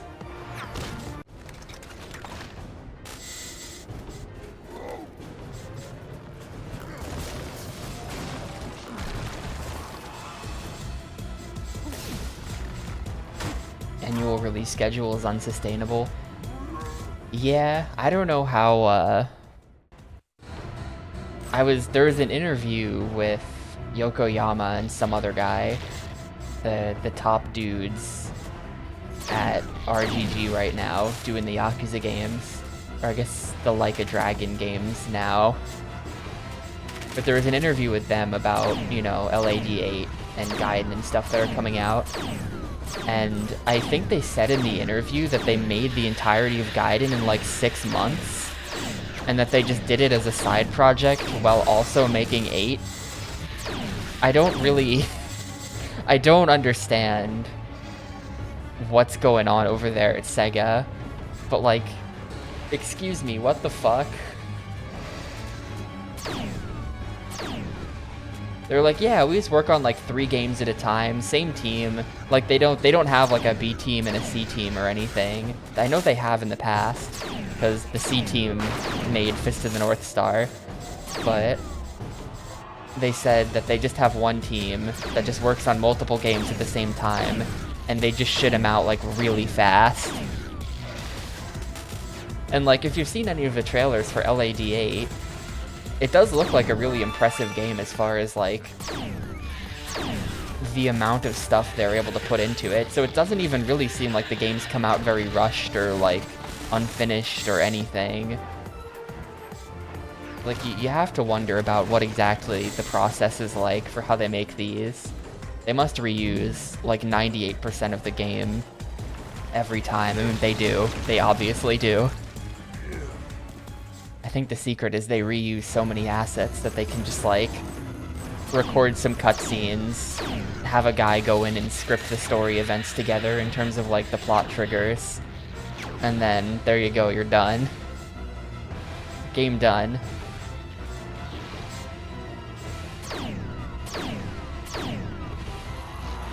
That's crazy.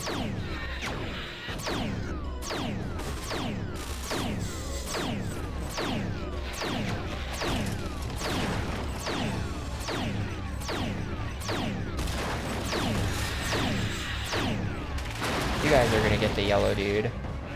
You deserve to be yellow duded.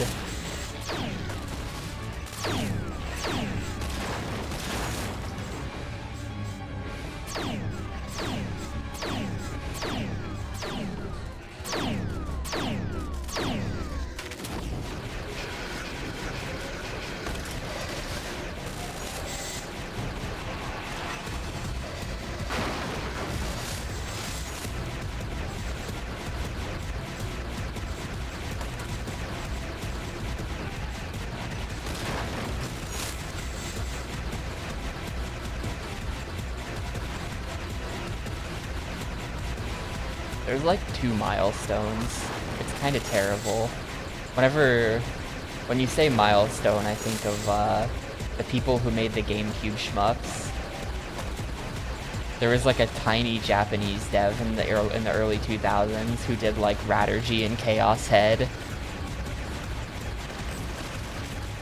And then they went out of business. But those games are both awesome, so they shouldn't have gone out of business. But it's definitely not... Yeah, Chaos Field. Chaos Head is the visual novel, right? Whoops. Wrong Chaos thing. Chaos semicolon head.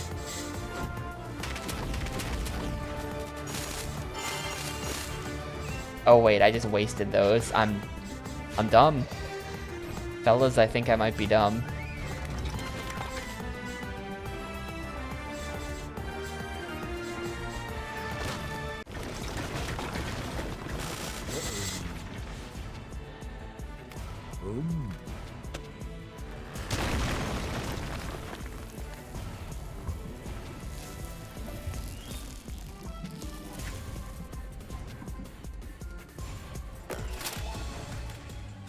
I mean, that just sounds like a bunch of bike games. That just sounds like the same game 4 times plus Hot Wheels.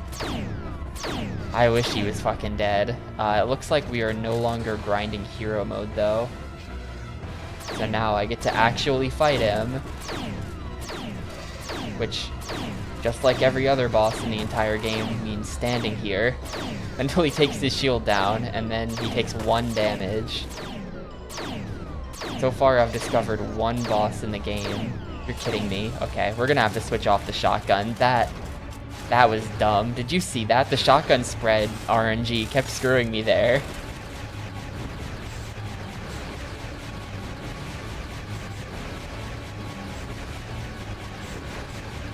But so far I've only found 1 boss in the game who you were able to do more than 1 hit to at a time. For some reason there was just like some jank with his shield regeneration. So as his shield was coming back up, you could just hit him again, and that was cool. But every other boss has actually worked.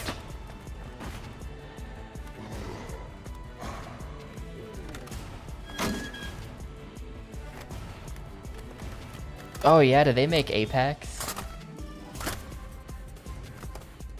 I know that one.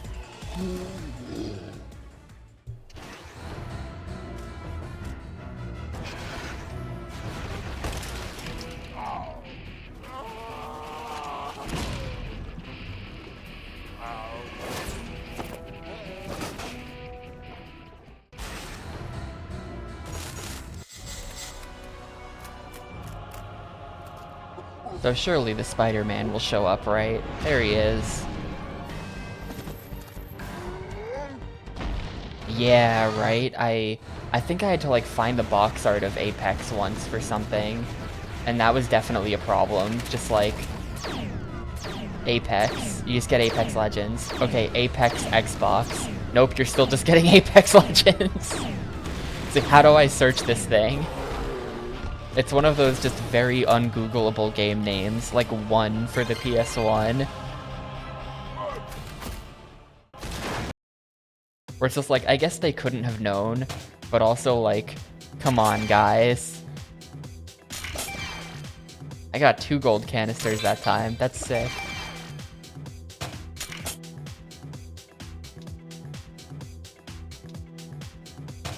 It's all coming together, gamers.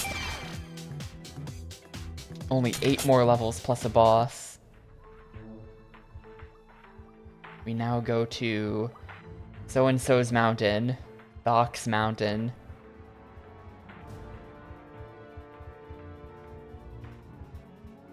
Flooded lowlands, mountain path, we got Blizzard Peaks, and then Thok's Grotto.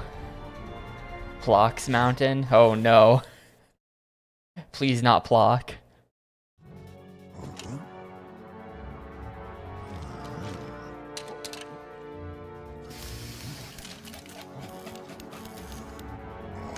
Really anything about the original Xbox is just like ungoogleable because of what a disaster the Xbox brand is. Like, if you want to know something about the PS2, you just search PS2. If you want to know something about the Xbox, fuck you. You're not finding it. Search original Xbox, OG Xbox. Just attach all kinds of different things to your search to try to make it actually find the correct console.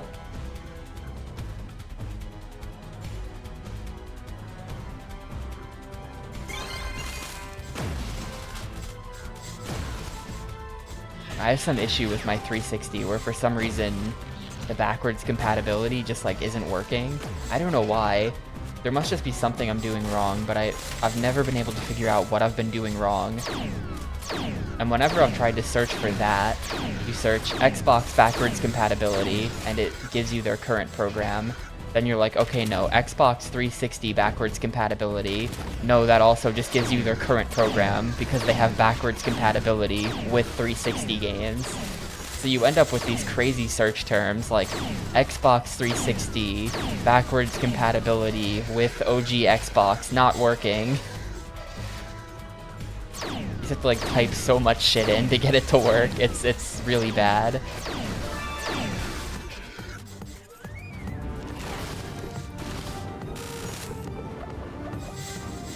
Disk drive replaced in the 360? No. I don't think that's the issue.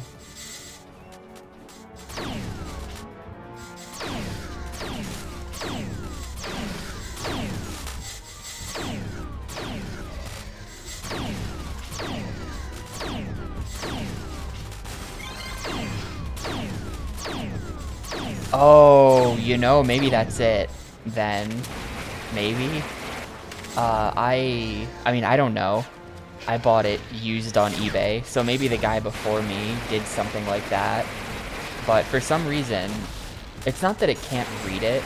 Like, the reason why I don't think that's it is what happens when you try to put a game in is it says, like, this original Xbox game is not supported. It's not on the list of supported games. But, like, it says that... That was a gold for some reason. It says that if you put in, like, Halo... Like, it says that for games that I know for a fact are on the list because I've seen other people do it. And so then, if you search for that, then it's like, oh, well, the issue is you gotta put your Xbox on the internet and then download the latest update. So it's like, okay, well, I did that. And nope, that doesn't work either. That doesn't help. I've never gotten it to admit that it's allowed to play Halo. I don't know why. It knows it's an OG Xbox game. It just... Something's fucked up about the whitelist.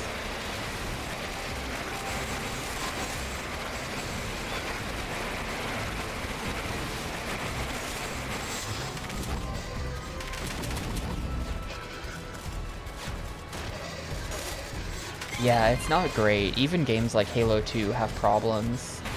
If you ever watch Halo 2 speedrunners, there's weird visual artifacting that happens on screen sometimes. Because they play with backward... Well, I mean, nowadays, do they have Xbox Ones? Probably, right? But, at least when I used to watch Halo 2 speedruns, that wasn't a thing, so they all played on 360. And there was a problem with... There was a problem with weird visual artifacts on screen that would just happen sometimes. And it would just be like, yeah, there's a weird blob in the corner for the entire rest of this level. Sorry, guys. Yeah, it's done via emulation, which is kind of cool, to be honest. The fact that it works as well as it does, given that they were writing an OG Xbox emulator, which still doesn't exist anywhere else, really. To this day, the state of Xbox emulation is garbage. And obviously they have a leg up on us because they're Microsoft. But that they got a lot of games to work on it on a 360, which is like super underpowered. Like, it's crazy to even imagine that we were still making 360 games in like 2012 and 2013 and stuff like that. When you look at how like bad the specs for the console are, like, yeah, this is 2005 hardware, alright. Has like 512 megabytes of RAM or some shit. It's just like awful.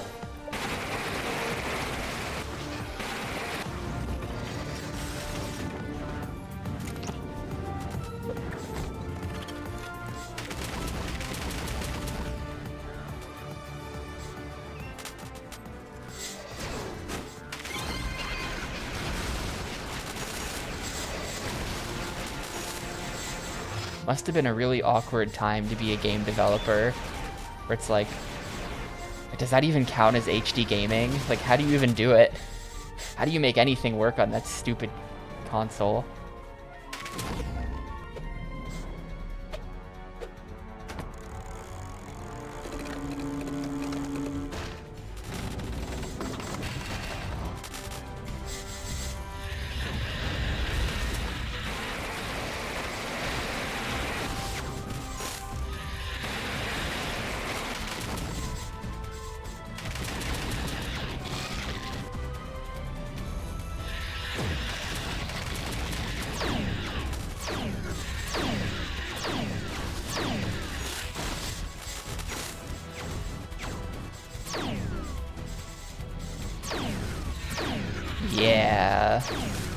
Yeah, there was I remember the early days of the 360, which shipped with no Wi-Fi built in, and so you had to buy a Wi-Fi adapter and plug it into the back.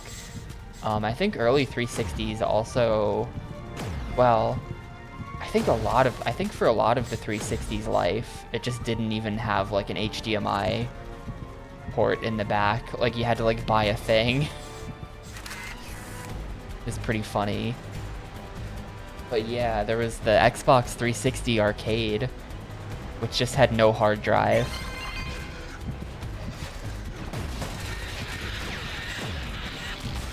Hold on, I'm waiting for them to kill me. Thank you. Oh, is it May 2007 that they added the HDMI? Never mind. But I know early ones didn't. That's pretty early, I guess, for them to add that.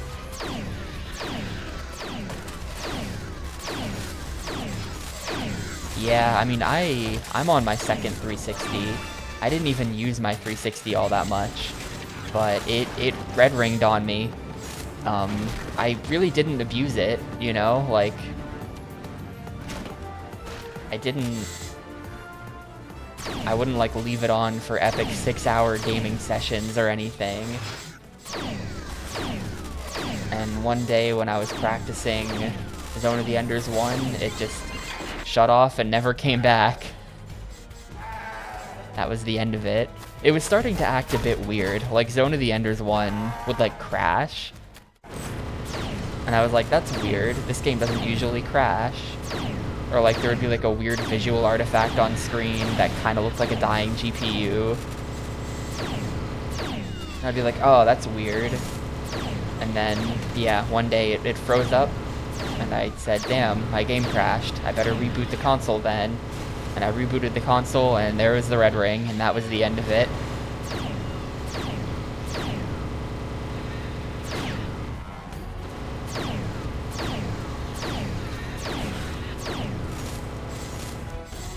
Well, isn't the lore that they used, like, cheap solder or something? So it just, like, melts, and the solder joints break? Yeah, I know there's a lot of, like, half superstitious home remedies to try to fix it, where it's like, you know, wrap a towel around your 360, or, like, put a penny in it or some shit. That was one of them, right? The penny trick. And it's like, yeah, this will get you an extra week out of your console, but then you're just, like, extra fucked.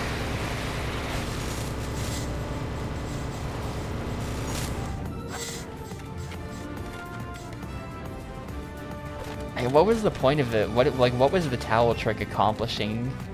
Was that like a weird method of reflowing the solder? Just like cook your console even harder? Because yeah, that is a thing in real life. That like if you have a motherboard with like fucked up solder joints on it, if you put it in the oven, you can like reflow the solder that way. Sounds like a fake trick, but it's actually real. Is that what they were doing with the towel trick? Just like crappy poor man's reflow.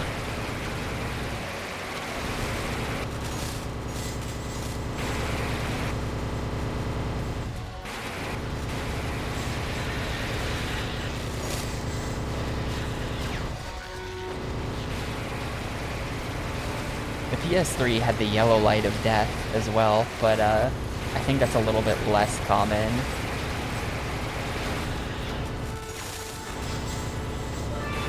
A little bit less common, but I'm still afraid to use my PS3 for too long. It makes some horrible noises.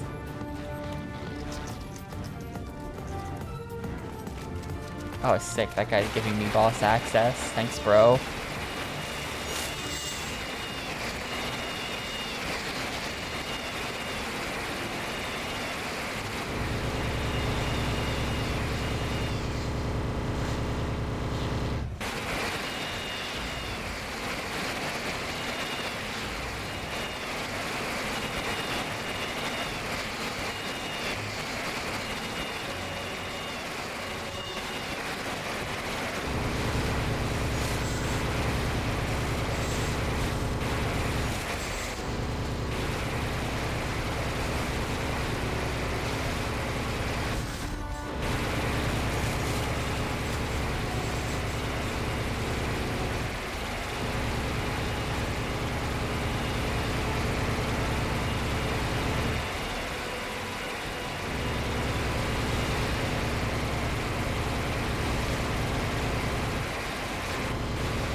Love those boss fights.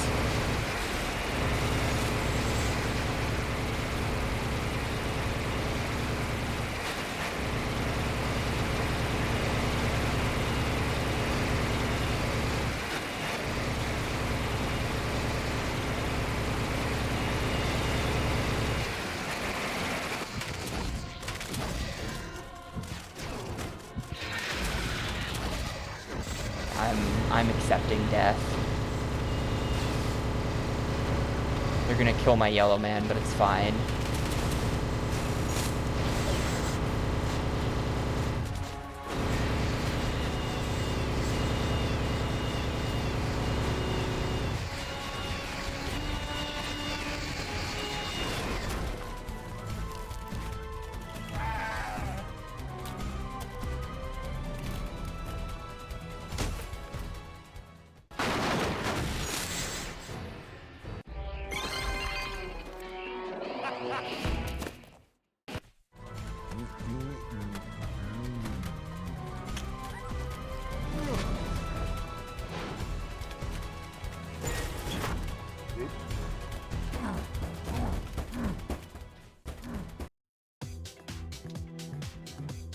What are we on here? I think I'm gonna start keeping count on the side, like I was doing for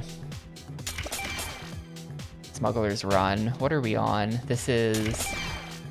We've done 1, 2, 3, 4, 5, 6, 7, 8, 9, 10, 11, 12, 13, 14, 15, 16, 17 levels. I probably didn't actually have to count that, but we are at 17 out of 25.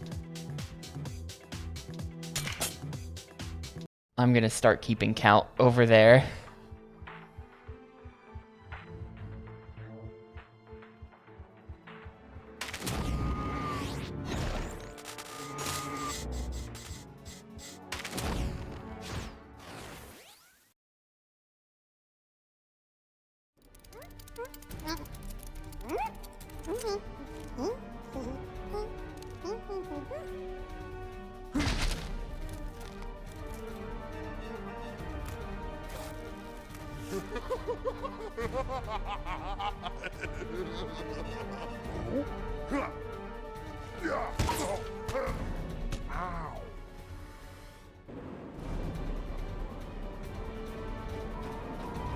Oh, ew. Yeah, they start you with none of the fast characters for this level. Good thing the mask is right there.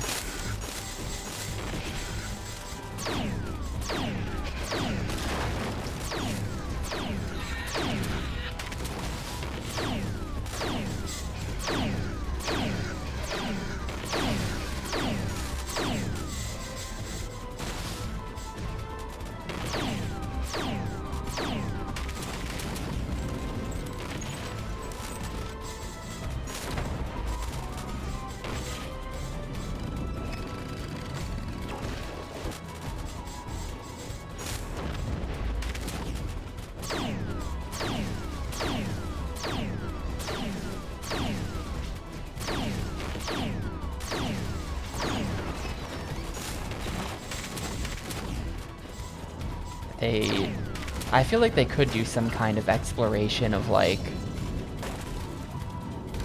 the level design feels a little bit half-baked in this game. I know that's not exactly a hot take, but like imagine a level in this game, because like every character does sort of have a unique ability. Imagine if they designed a level in this game like a Metroidvania, where like the level's very tight on masks intentionally, instead of just instantly handing you all 6 characters.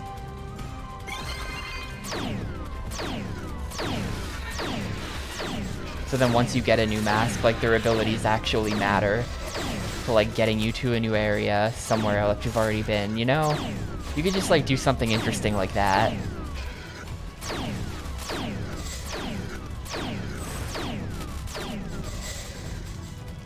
And instead they just kind of hand you every mask in every level in the first 5 minutes. And so you just kind of walk around shooting people and grinding hero mode, because that's the only thing these levels are.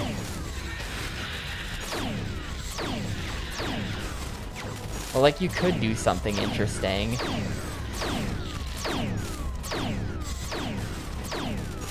I think I would complain if they did that, because it would take too much effort.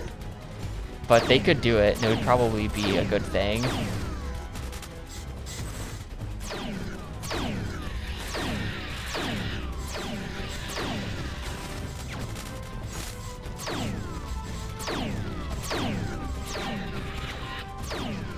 Please just give me hero mode. Thank you.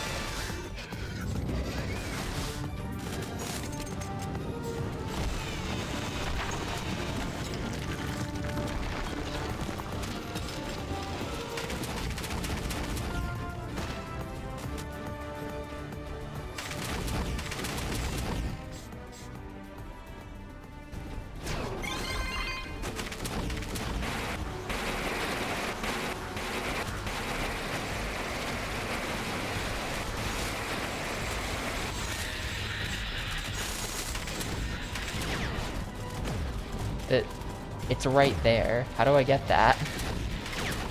How do I get that? It's right there. Just give it to me. Just like reach up for it, Bionicle.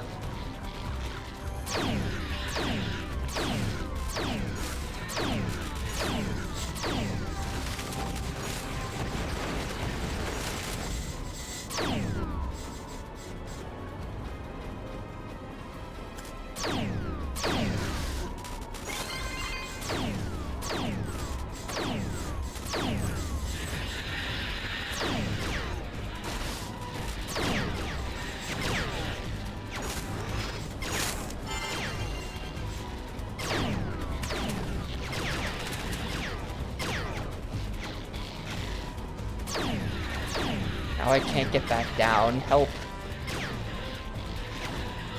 Oh, here we go. You just walk off.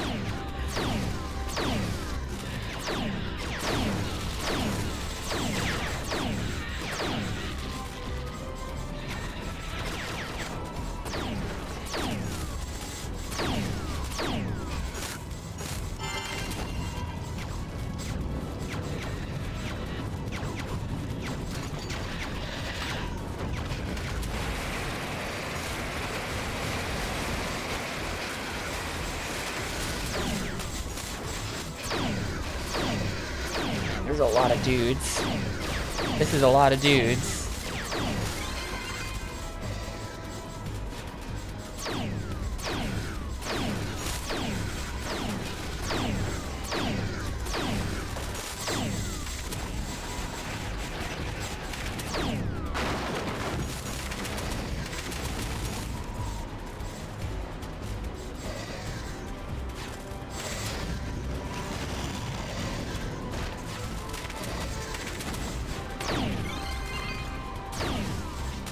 They're not even trying to hide some of these, like the canisters.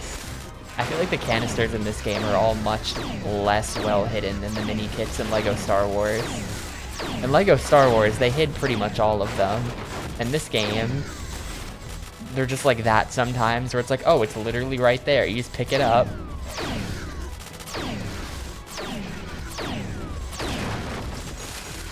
I don't know if I care much either way. It's just a little weird.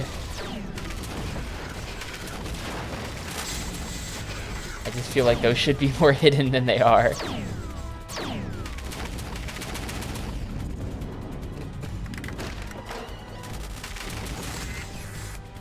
Oh, there's the orb. This is a short level.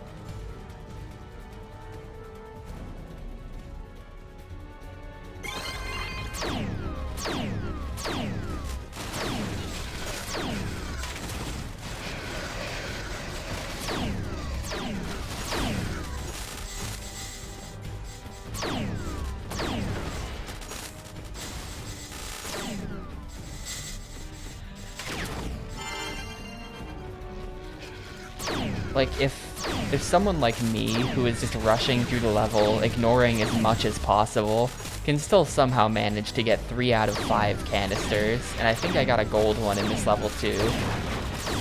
That was either this level or the previous one. Maybe they need to be a little bit better hidden. I'm trying not to get them, and I'm still getting over half of them.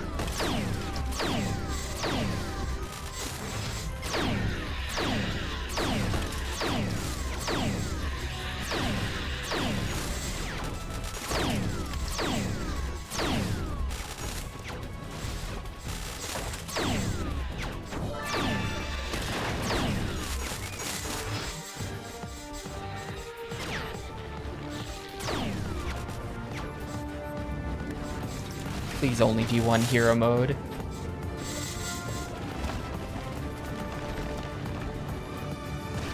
Oh man. It was not only one hero mode.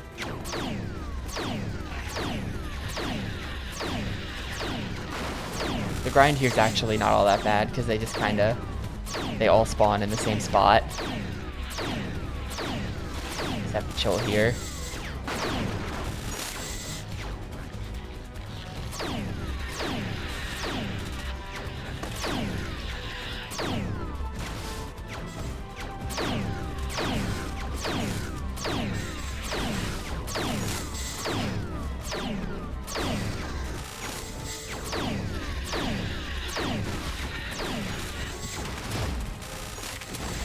Time to enter accept death mode. Maybe not.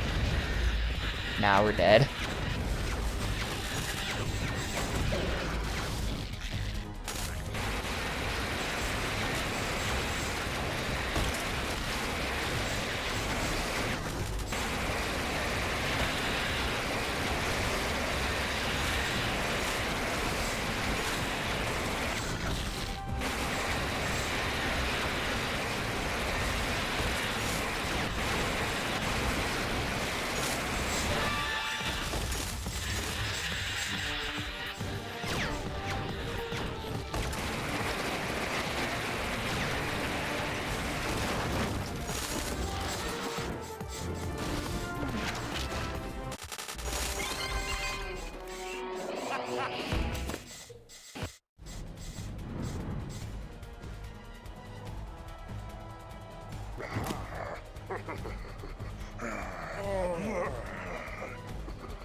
Oh man, I just delivered a whole rant about PS3s, and I was for some reason muted.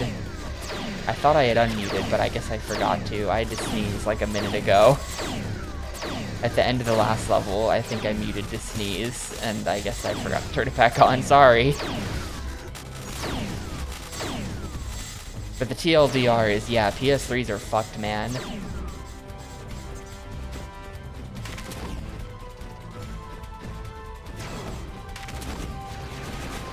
It was an epic sneeze. Trust me. It went on for an entire minute.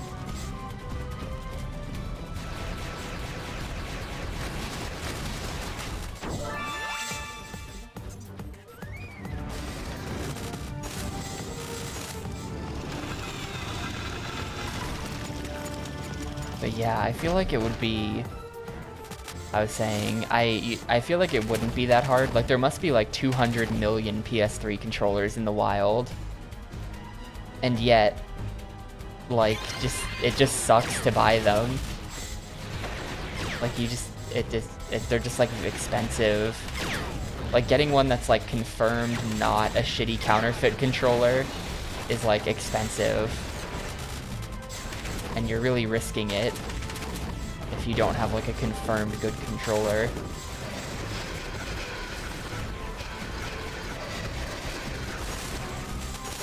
My PS3 controller is kind of halfway dead. It drops inputs.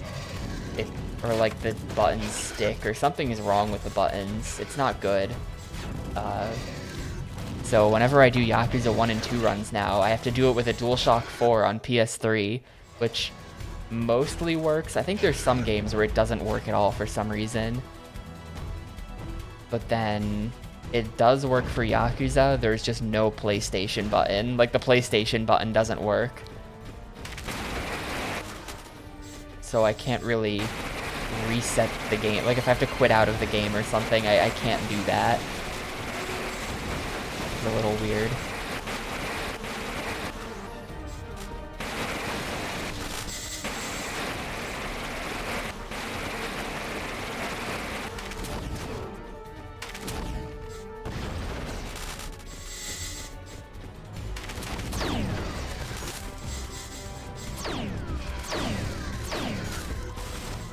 The PS3 controller situation is not good.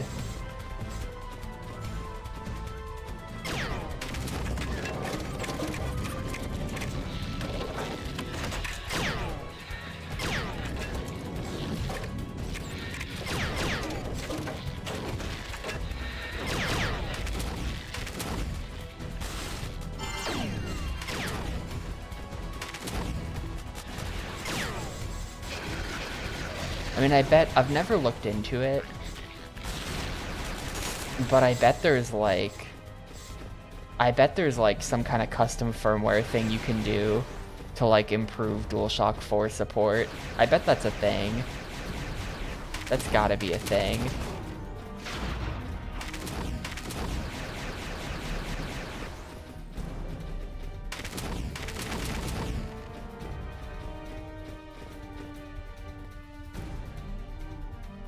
Here we go. You gotta look down at it and then it'll work.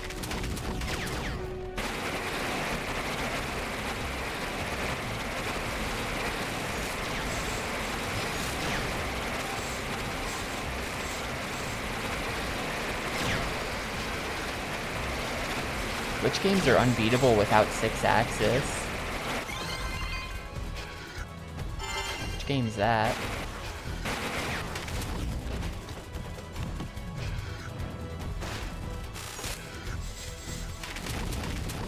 Lair? Okay, yeah, true. Lair. I played Lair. Lair is a really interesting game. It's not a good game, for sure. Lair is like... I was just thinking of Lair like 20 minutes ago. Because like the really interesting thing about Lair is it came out in like 2007, but it has like a weird dated vibe to it.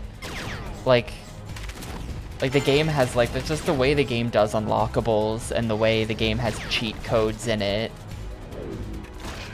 It feels very, very not like PS3 game design.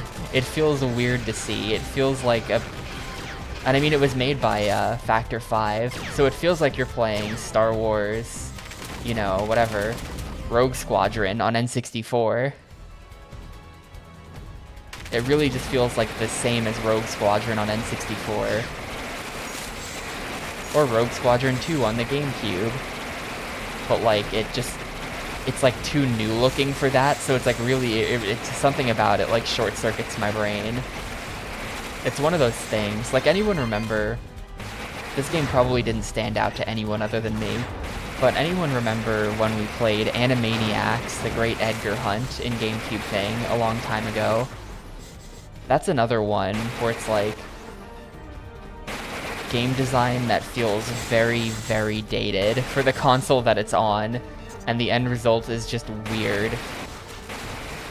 Animaniacs, the Great Edgar Hunt is just straight up an N64 game. It is literally an N64 collectathon. It's the craziest thing.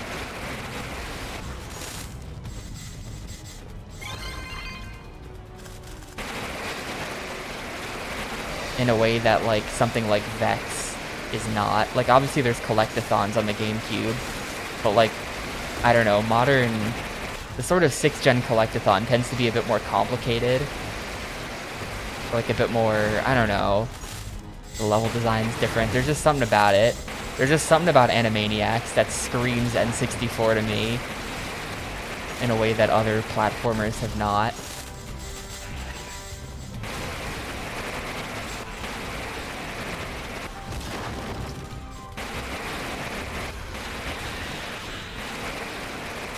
Dude, Vex is such a sick game.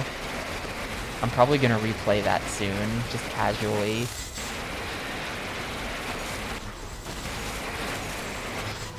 I've been feeling Vex recently.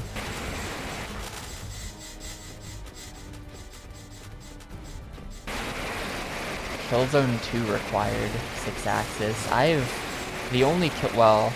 I played Killzone, the PS4 launch title, whatever that was, and I played Killzone, the PS Vita game.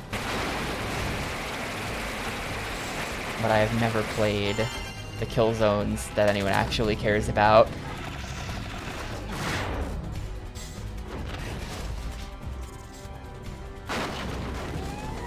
The PS Vita Killzone game is actually considered, or at least when I googled it a bunch of years ago, according to people on the internet, apparently Killzone Vita is like the best Vita first-person shooter. Which, I don't think that's much competition. Yeah, Killzone Mercenary.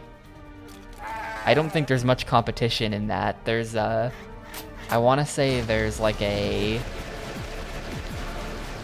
whatchamacallit game, a Resistance game on the Vita as well, which I haven't played. And I think, is Call of Duty on there? Is there a Call of Duty Vita game? Yeah, there's that Borderlands 2 port that's just like the worst pile of shit ever. Black Ops Declassified. But yeah, I don't know. I felt like I played it because I felt like at the time, like, oh man, the Vita's got 2 analog sticks. You can make a proper first-person shooter now, like a good one. And nobody did. Probably because Western development on the Vita died in about 6 months. It never really lived.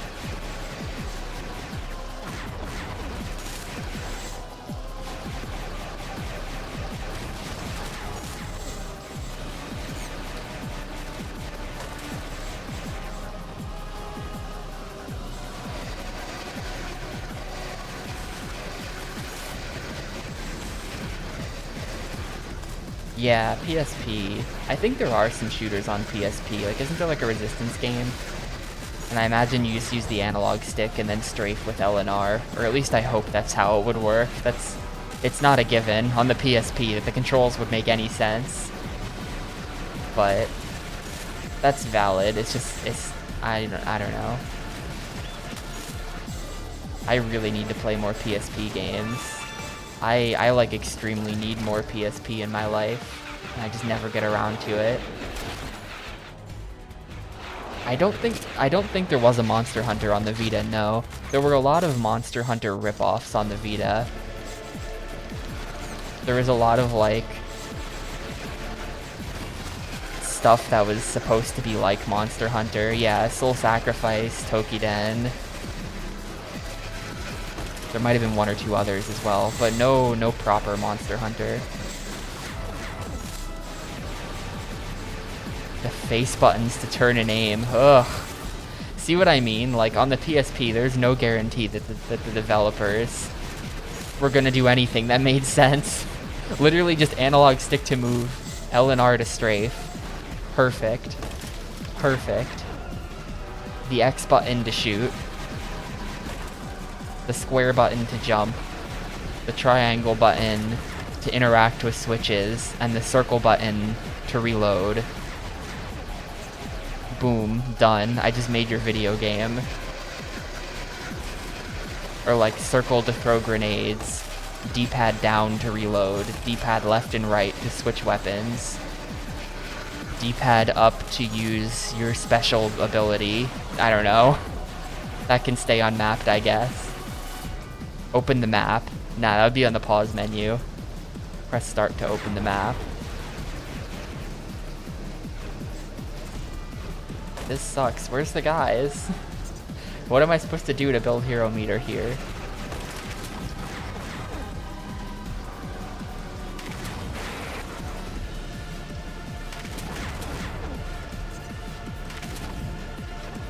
Please spawn in some more boys.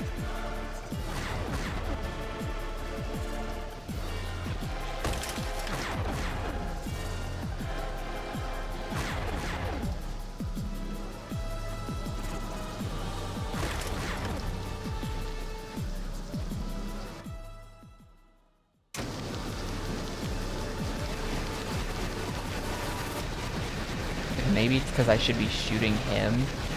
And then once he gets mad, okay, there we go. Maybe that's what it was. Yeah, I've never played a shooter on the DS before.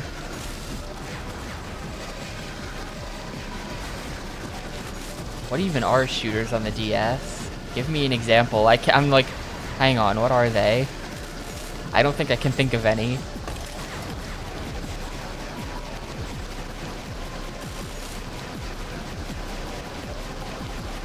Oh yeah, there's Call of Duty on the DS. Right, I forgot about that. I forgot they made those. And Metroid Prime Hunters. Yeah, okay, I forgot about that too.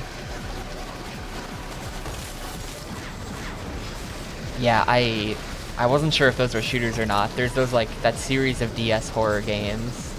Dementium 1, 2, and Moon. Everyone... I don't know. Does anyone remember that those games existed?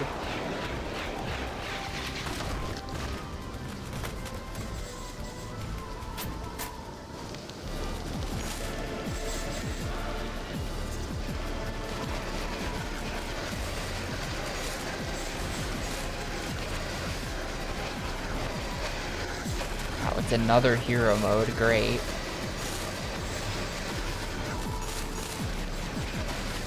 Bionicle Heroes on the DS is an FPS. Wow. I'm like, what are some DS FPSs? Like, streamer, you are playing a DS first-person shooter.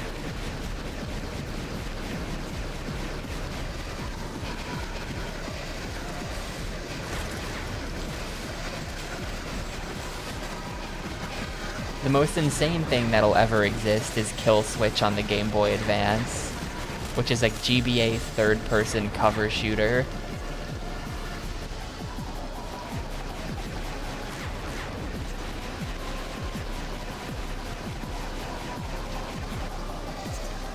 Like, there were lots of first-person shooters on the GBA. I'm something of an expert in that field, but like a third-person cover shooter on the Game Boy Advance. Really, Namco.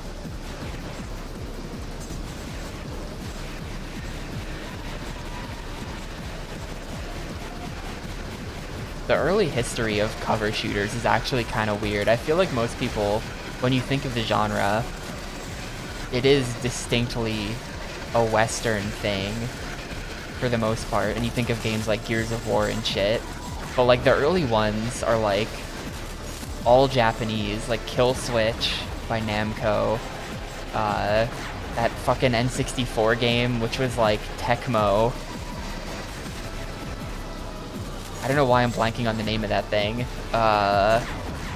It's like Omega Force even. It's like what they were doing between making 1 Million Muso games.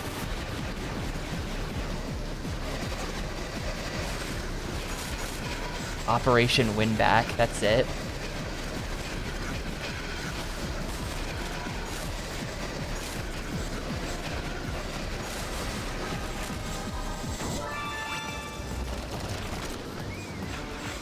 Operation Winback is like the real OG third-person cover shooter. That game is sick. Was it Namco's US division? And Namco Home Tech...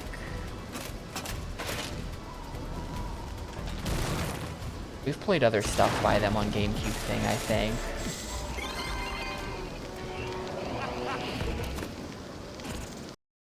Let's see. Namco Home Tech has an article on the Pac-Man wiki. Yeah, they made Pac-Man World 2 and Miss Pac-Man Maze Madness. So as far as I'm concerned, Namco Home Tech are massive homies.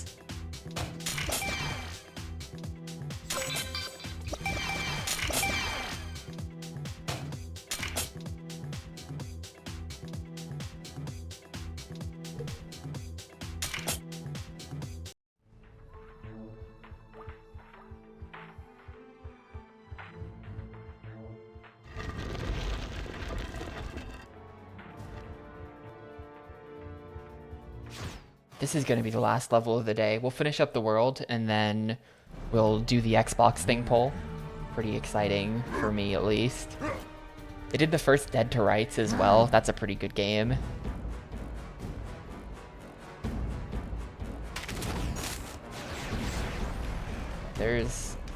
Dude, there's blue studs everywhere. How do I get over there? I want those. Think of all the grinding I don't have to do if I get those blue studs.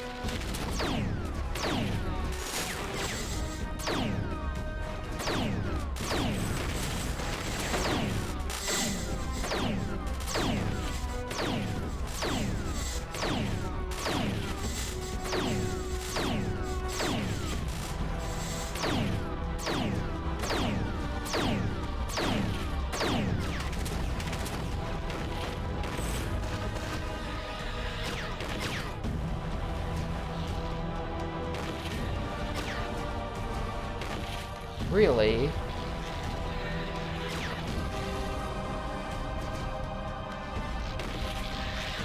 Big if true.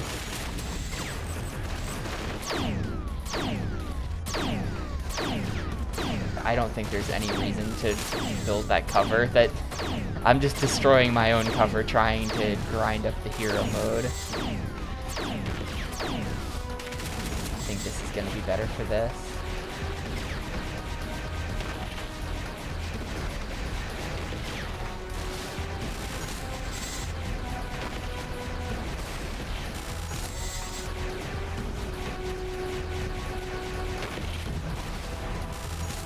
Where even are the hero mode Legos even here? Like,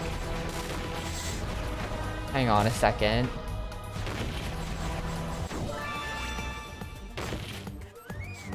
What am I using this on? Am I using this on anything?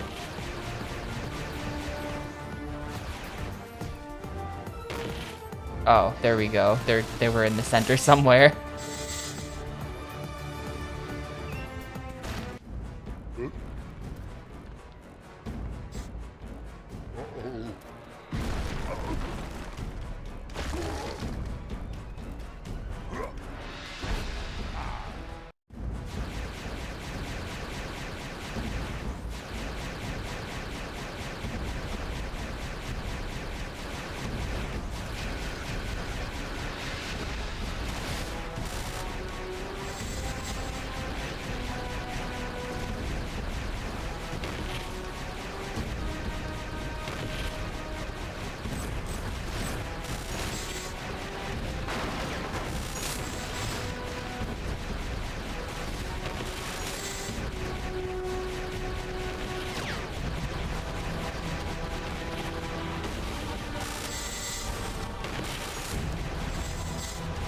There's a kid over there. There's some way to cross this. Maybe it's later in the fight. Or maybe it's, I think I saw something that required a plus. Maybe that's how you do it. Now I'm not seeing it. Maybe not.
I think he like summons the enemies in himself, and he won't do it when he's on the ground doing these attacks. I have to wait for him to get back up on the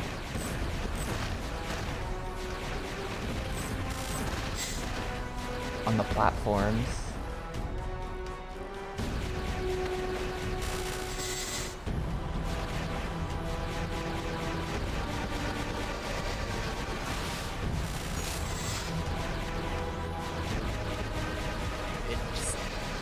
Is that an enemy? I can't tell. Yeah, that is an enemy. I just like couldn't target him because he was standing too close to the boss, and the targeting really wanted me to fight the boss.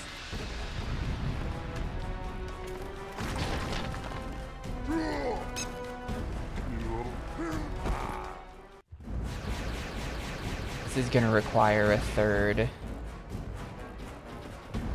This is probably gonna require a third hero mode because we gotta take out all three of his raised platforms.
this guy even, like, giving me studs? Okay, yeah, he did.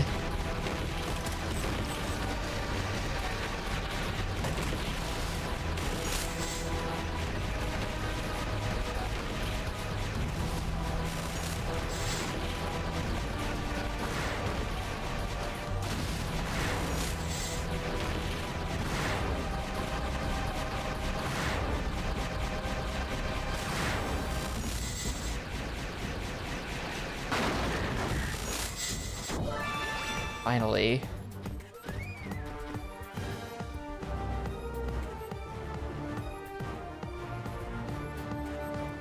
Hopefully that's the last one. Yeah, that's his third platform. He has to come down now.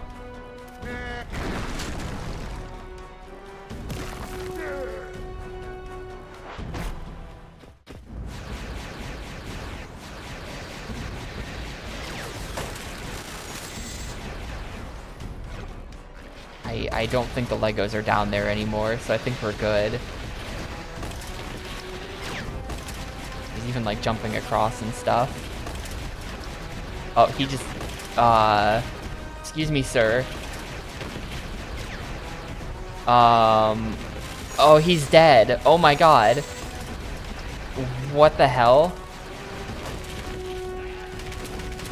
He killed himself. He fell out of bounds. He killed himself. Thanks. Just saved me like 5 minutes of my life there. What the hell? He just completely fell through the floor.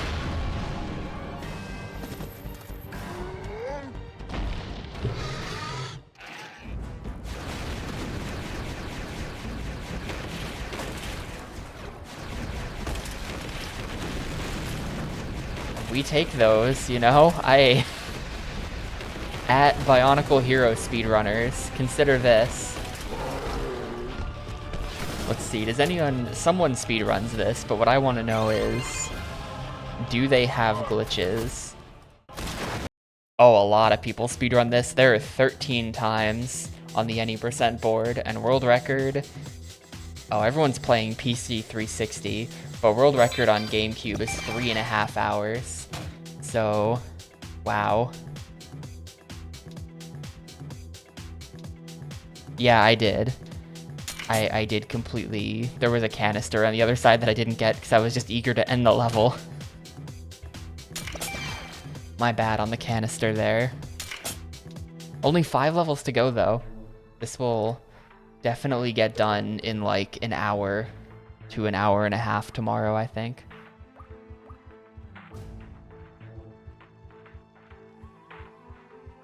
How many do I have total? I'm curious. I have 754,000 since I stopped buying things.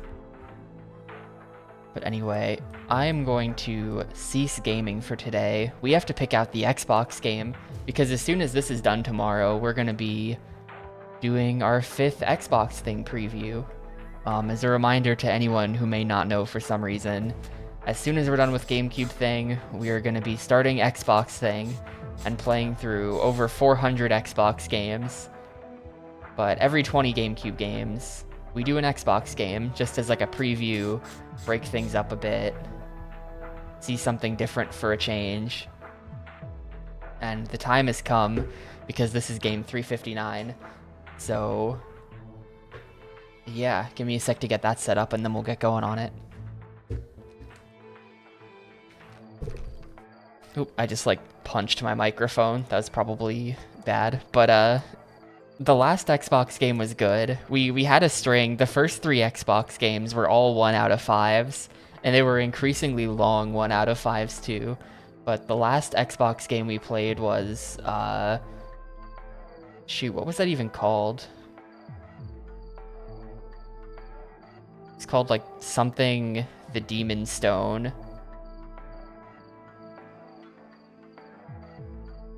And it was pretty good. I gave it like a 4. I forgot the name of it, but it was pretty good. No, it was not Baldur's Gate. It was Dungeons and Dragons themed. Forgotten Realms, there you go. It was Forgotten Realms, the Demon Stone. It had a really cool box art, so everyone voted for it, and then it was actually good. It was like a Lord of the Rings game, but better. And it still had ladder kicking, because of course it did. Anyway, let's go ahead and swap over to here. Yeah, it took place like 20 years after Baldur's Gate 2 or something like that. Like, you could piece it together because of like the D&D lore being rock solid or whatever. I don't think Baldur's Gate 1 is on consoles. I think the first 2 Baldur's Gate games are PC only.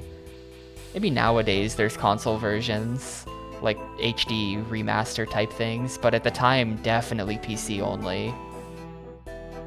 Though there is Baldur's Gate Dark Alliance on console, and that's actually on Gamecube. We're gonna have to play that at some point. And then Dark Alliance 2 is on Xbox. Anyway, want to see something cool? Check this out. So here we are in our pull screen, right? Xbox thing. Behold. This is, please ignore the fact that the placeholder box arts are still GameCube placeholder box arts, but ignore that. That'll get fixed someday, maybe. But yeah, I no longer have to use that crappy MS Paint overlay. It's got a proper theme now. I imagine once we actually start Xbox thing, I'll completely redo the whole program again to make it look different, just for some visual variety. But for now, this'll do. Just a basic reskin over GameCube thing. But let's do it. We're gonna roll... Here's the deal. We're gonna roll 5 Xbox games. I am not gonna strike any of them, because that's not how we work for Xbox thing yet. And then we'll vote on it, same as usual. Same rules apply. No sequels to things we haven't played yet. The no sequels rule to things we haven't played yet also applies to GameCube games we haven't played yet. So like, there's 1 or 2 weird cases. Actually, one of the cases was Hunter the Reckoning, where there's a Hunter the Reckoning game on Xbox that's a sequel to the GameCube one. So that game used to be ineligible, but now it's fine if it shows up. We'll play it. Anyway, let's see what we got. Game number 1 for Xbox thing pull number 5 will be... Oh, hang on. I pressed the wrong button. It's Jade Empire. That's a GameCube game. Ignore that one. Jade Empire is game number 1. Holy crap. I forgot that I have a special roll Xbox button in the corner. I didn't fully integrate everything. Yeah, Warrior Within jump scare, for real. That scared me. Jade Empire is game number 1. This is a BioWare RPG. I have played this. Believe it or not, this is one of like 2 Western RPGs I've ever played through in my entire life. This game is interesting. This game has like really good parts and then really boring parts.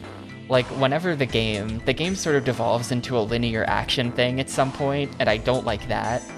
But they're the earlier game chapters where you're just like sort of more open-ended. I think those parts of the game are actually really sick. So I'm down to replay Jade Empire, I guess. I mean, I have to be down. It's gonna happen eventually. Game 2, we've got Call of Cthulhu Dark Corners of the Earth. Damn, spicy pull so far. PMC Trilogy is going to be streaming this game really, really soon, I think. I think this is on his list. We were just talking about this one the other day. Apparently this game gets really bad in the second half. Everyone says that. I want to know what happens. I want to know how it all falls apart, but like literally everyone says that. This will also fit well with Hunter the Reckoning as like games based on tabletop stuff. We just played that recently.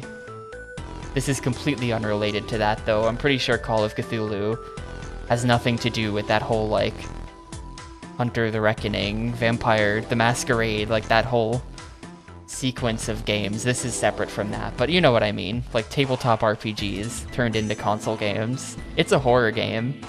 This is just straight up a horror game.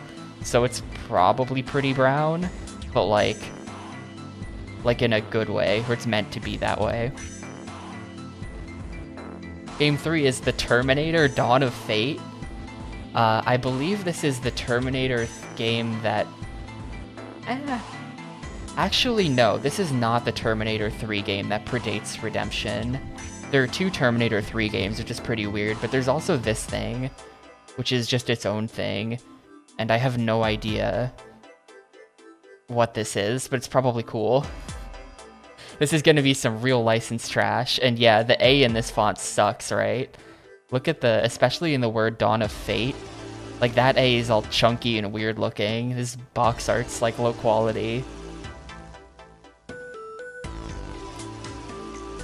Game 4, we have Castlevania Curse of Darkness, which I believe is one of those like 3D like action Castlevanias.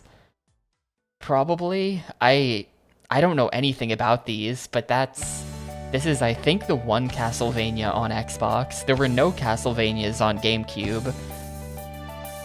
So Castlevania is a series that I really don't have much attachment to. I think it's a 3D action game. It's not like Castlevania 64 is like a bizarre platformer thing. This is a bit more... This is very action-oriented, I think. The box art is sick. The box art is crazy. And Game 5, finally, we have Dance Dance Revolution Ultra Mix. So here's the deal. We're gonna re-roll this because I don't feel like buying an Xbox Dance Pad right now. So, DDR is gonna get filtered until we're properly into Xbox thing. Sorry. Sorry to Ultra Mix enjoyers, but there's like 5 DDR games on this console. So instead of this, we have Metal Slug 3. I think this was on a previous Xbox Thing poll. I think somehow this has been in Xbox Thing polls already, even though this is only ever the 5th poll.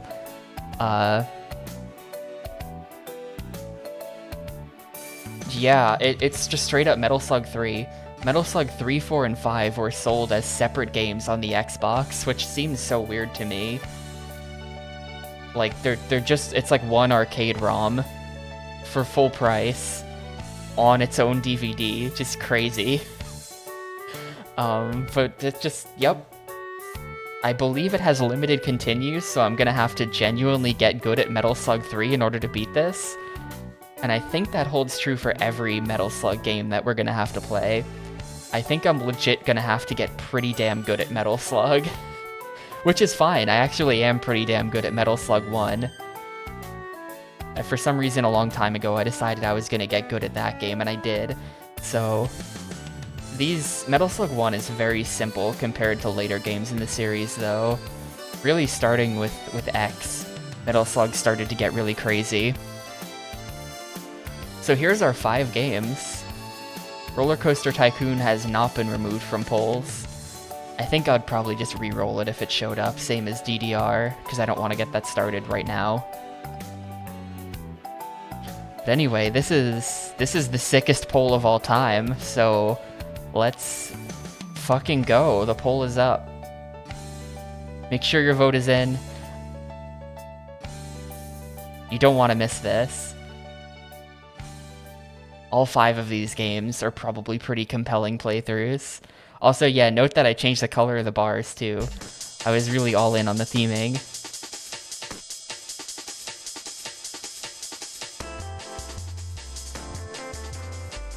This color scheme is better than Gamecube thing? Damn.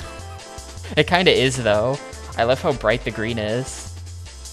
It kinda is, though. I might change the Gamecube thing purple to be, like, a bit more saturated. Maybe that would help.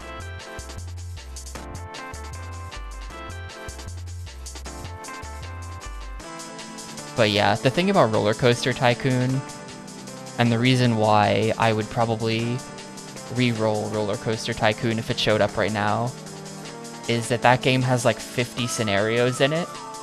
So when we play Roller Coaster Tycoon, it's gonna be longer than anything on the GameCube. It is going to be the longest fucking thing. It is gonna be maybe the longest game on the Xbox even. It's a solid candidate for that.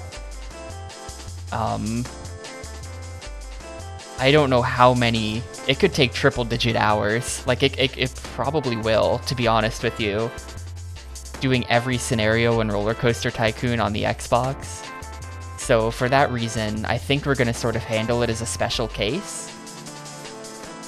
Like, we were talking about this a while ago, that we could do like a Tycoon Tuesdays, you know, where just on Tuesday, we play Roller Coaster Tycoon, and I just make that a fixture of the stream, and we just do that for like a year, you know? Something like that, and that's how we get through it. But I'm not willing to get I'm not willing to get the ball moving when we're still in Gamecube thing. So, Roller Coaster Tycoon not eligible for polling right now, I would say. Yeah, I have to go watch, I actually do. I'll admit it.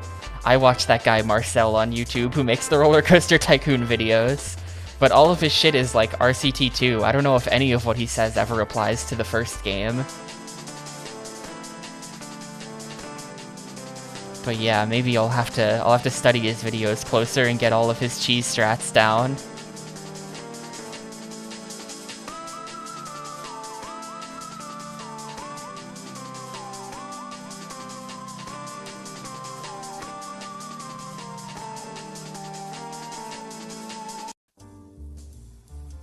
But yep, Curse of Darkness does indeed have an Xbox version. You got 1 minute left. Castlevania Curse of Darkness winning right now. Call of Cthulhu Dark Corners of the Earth, pretty high up there on votes as well. Some other votes in some other places. Make sure your vote is in. Make sure your vote is on the game you want to see played. Literally tomorrow. Because we have like an hour-ish, probably like an hour and 20 minutes or something left in Bionicle Heroes, and then we'll spend the rest of tomorrow's stream getting going on Xbox thing. And it looks like Jade Empire is losing, but if it was Jade Empire, that would be like an entire week-long playthrough. I think any one of these is gonna be pretty substantial. Got 10 seconds, last chance to snipe it. 5, 4, 3, 2, 1. And there you go. The winner is actually Castlevania Curse of Darkness. I don't know what I expected to win this poll, but I'm a little surprised. But yeah, according to Xana, who's like the biggest action game snob, at least in the United States, probably in North America, and I think he's a strong contender for worldwide champion of action game snobbery, but he says this is good. So, this game might be sick. But this will officially be our 5th Xbox thing game. Thanks to everyone who voted, as always. And we'll get that one going tomorrow. Yeah, it says Game 4, because it's in slot 4, but it's actually Xbox thing Game 5. Ignore that. Ignore that. That's weird. That's a little bit misleading. I should probably... You just gave me a good idea. You just gave me a good idea, Brack. Thank you.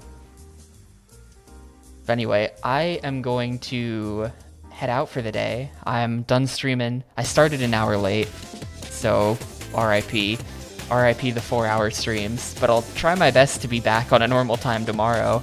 Actually, I think... Is Daylight Savings tonight or something? Does anyone know? USA Daylight Savings 2023. It's like tomorrow or something? Yeah, it's at 2 AM tonight, so who knows what that's gonna do to my life. But I really hope to stream tomorrow at 2 PM, whatever that means. So thanks everyone for watching. And yeah, have a comfy Saturday. I'm gonna go do the unthinkable and eat a pizza. Hopefully see you tomorrow.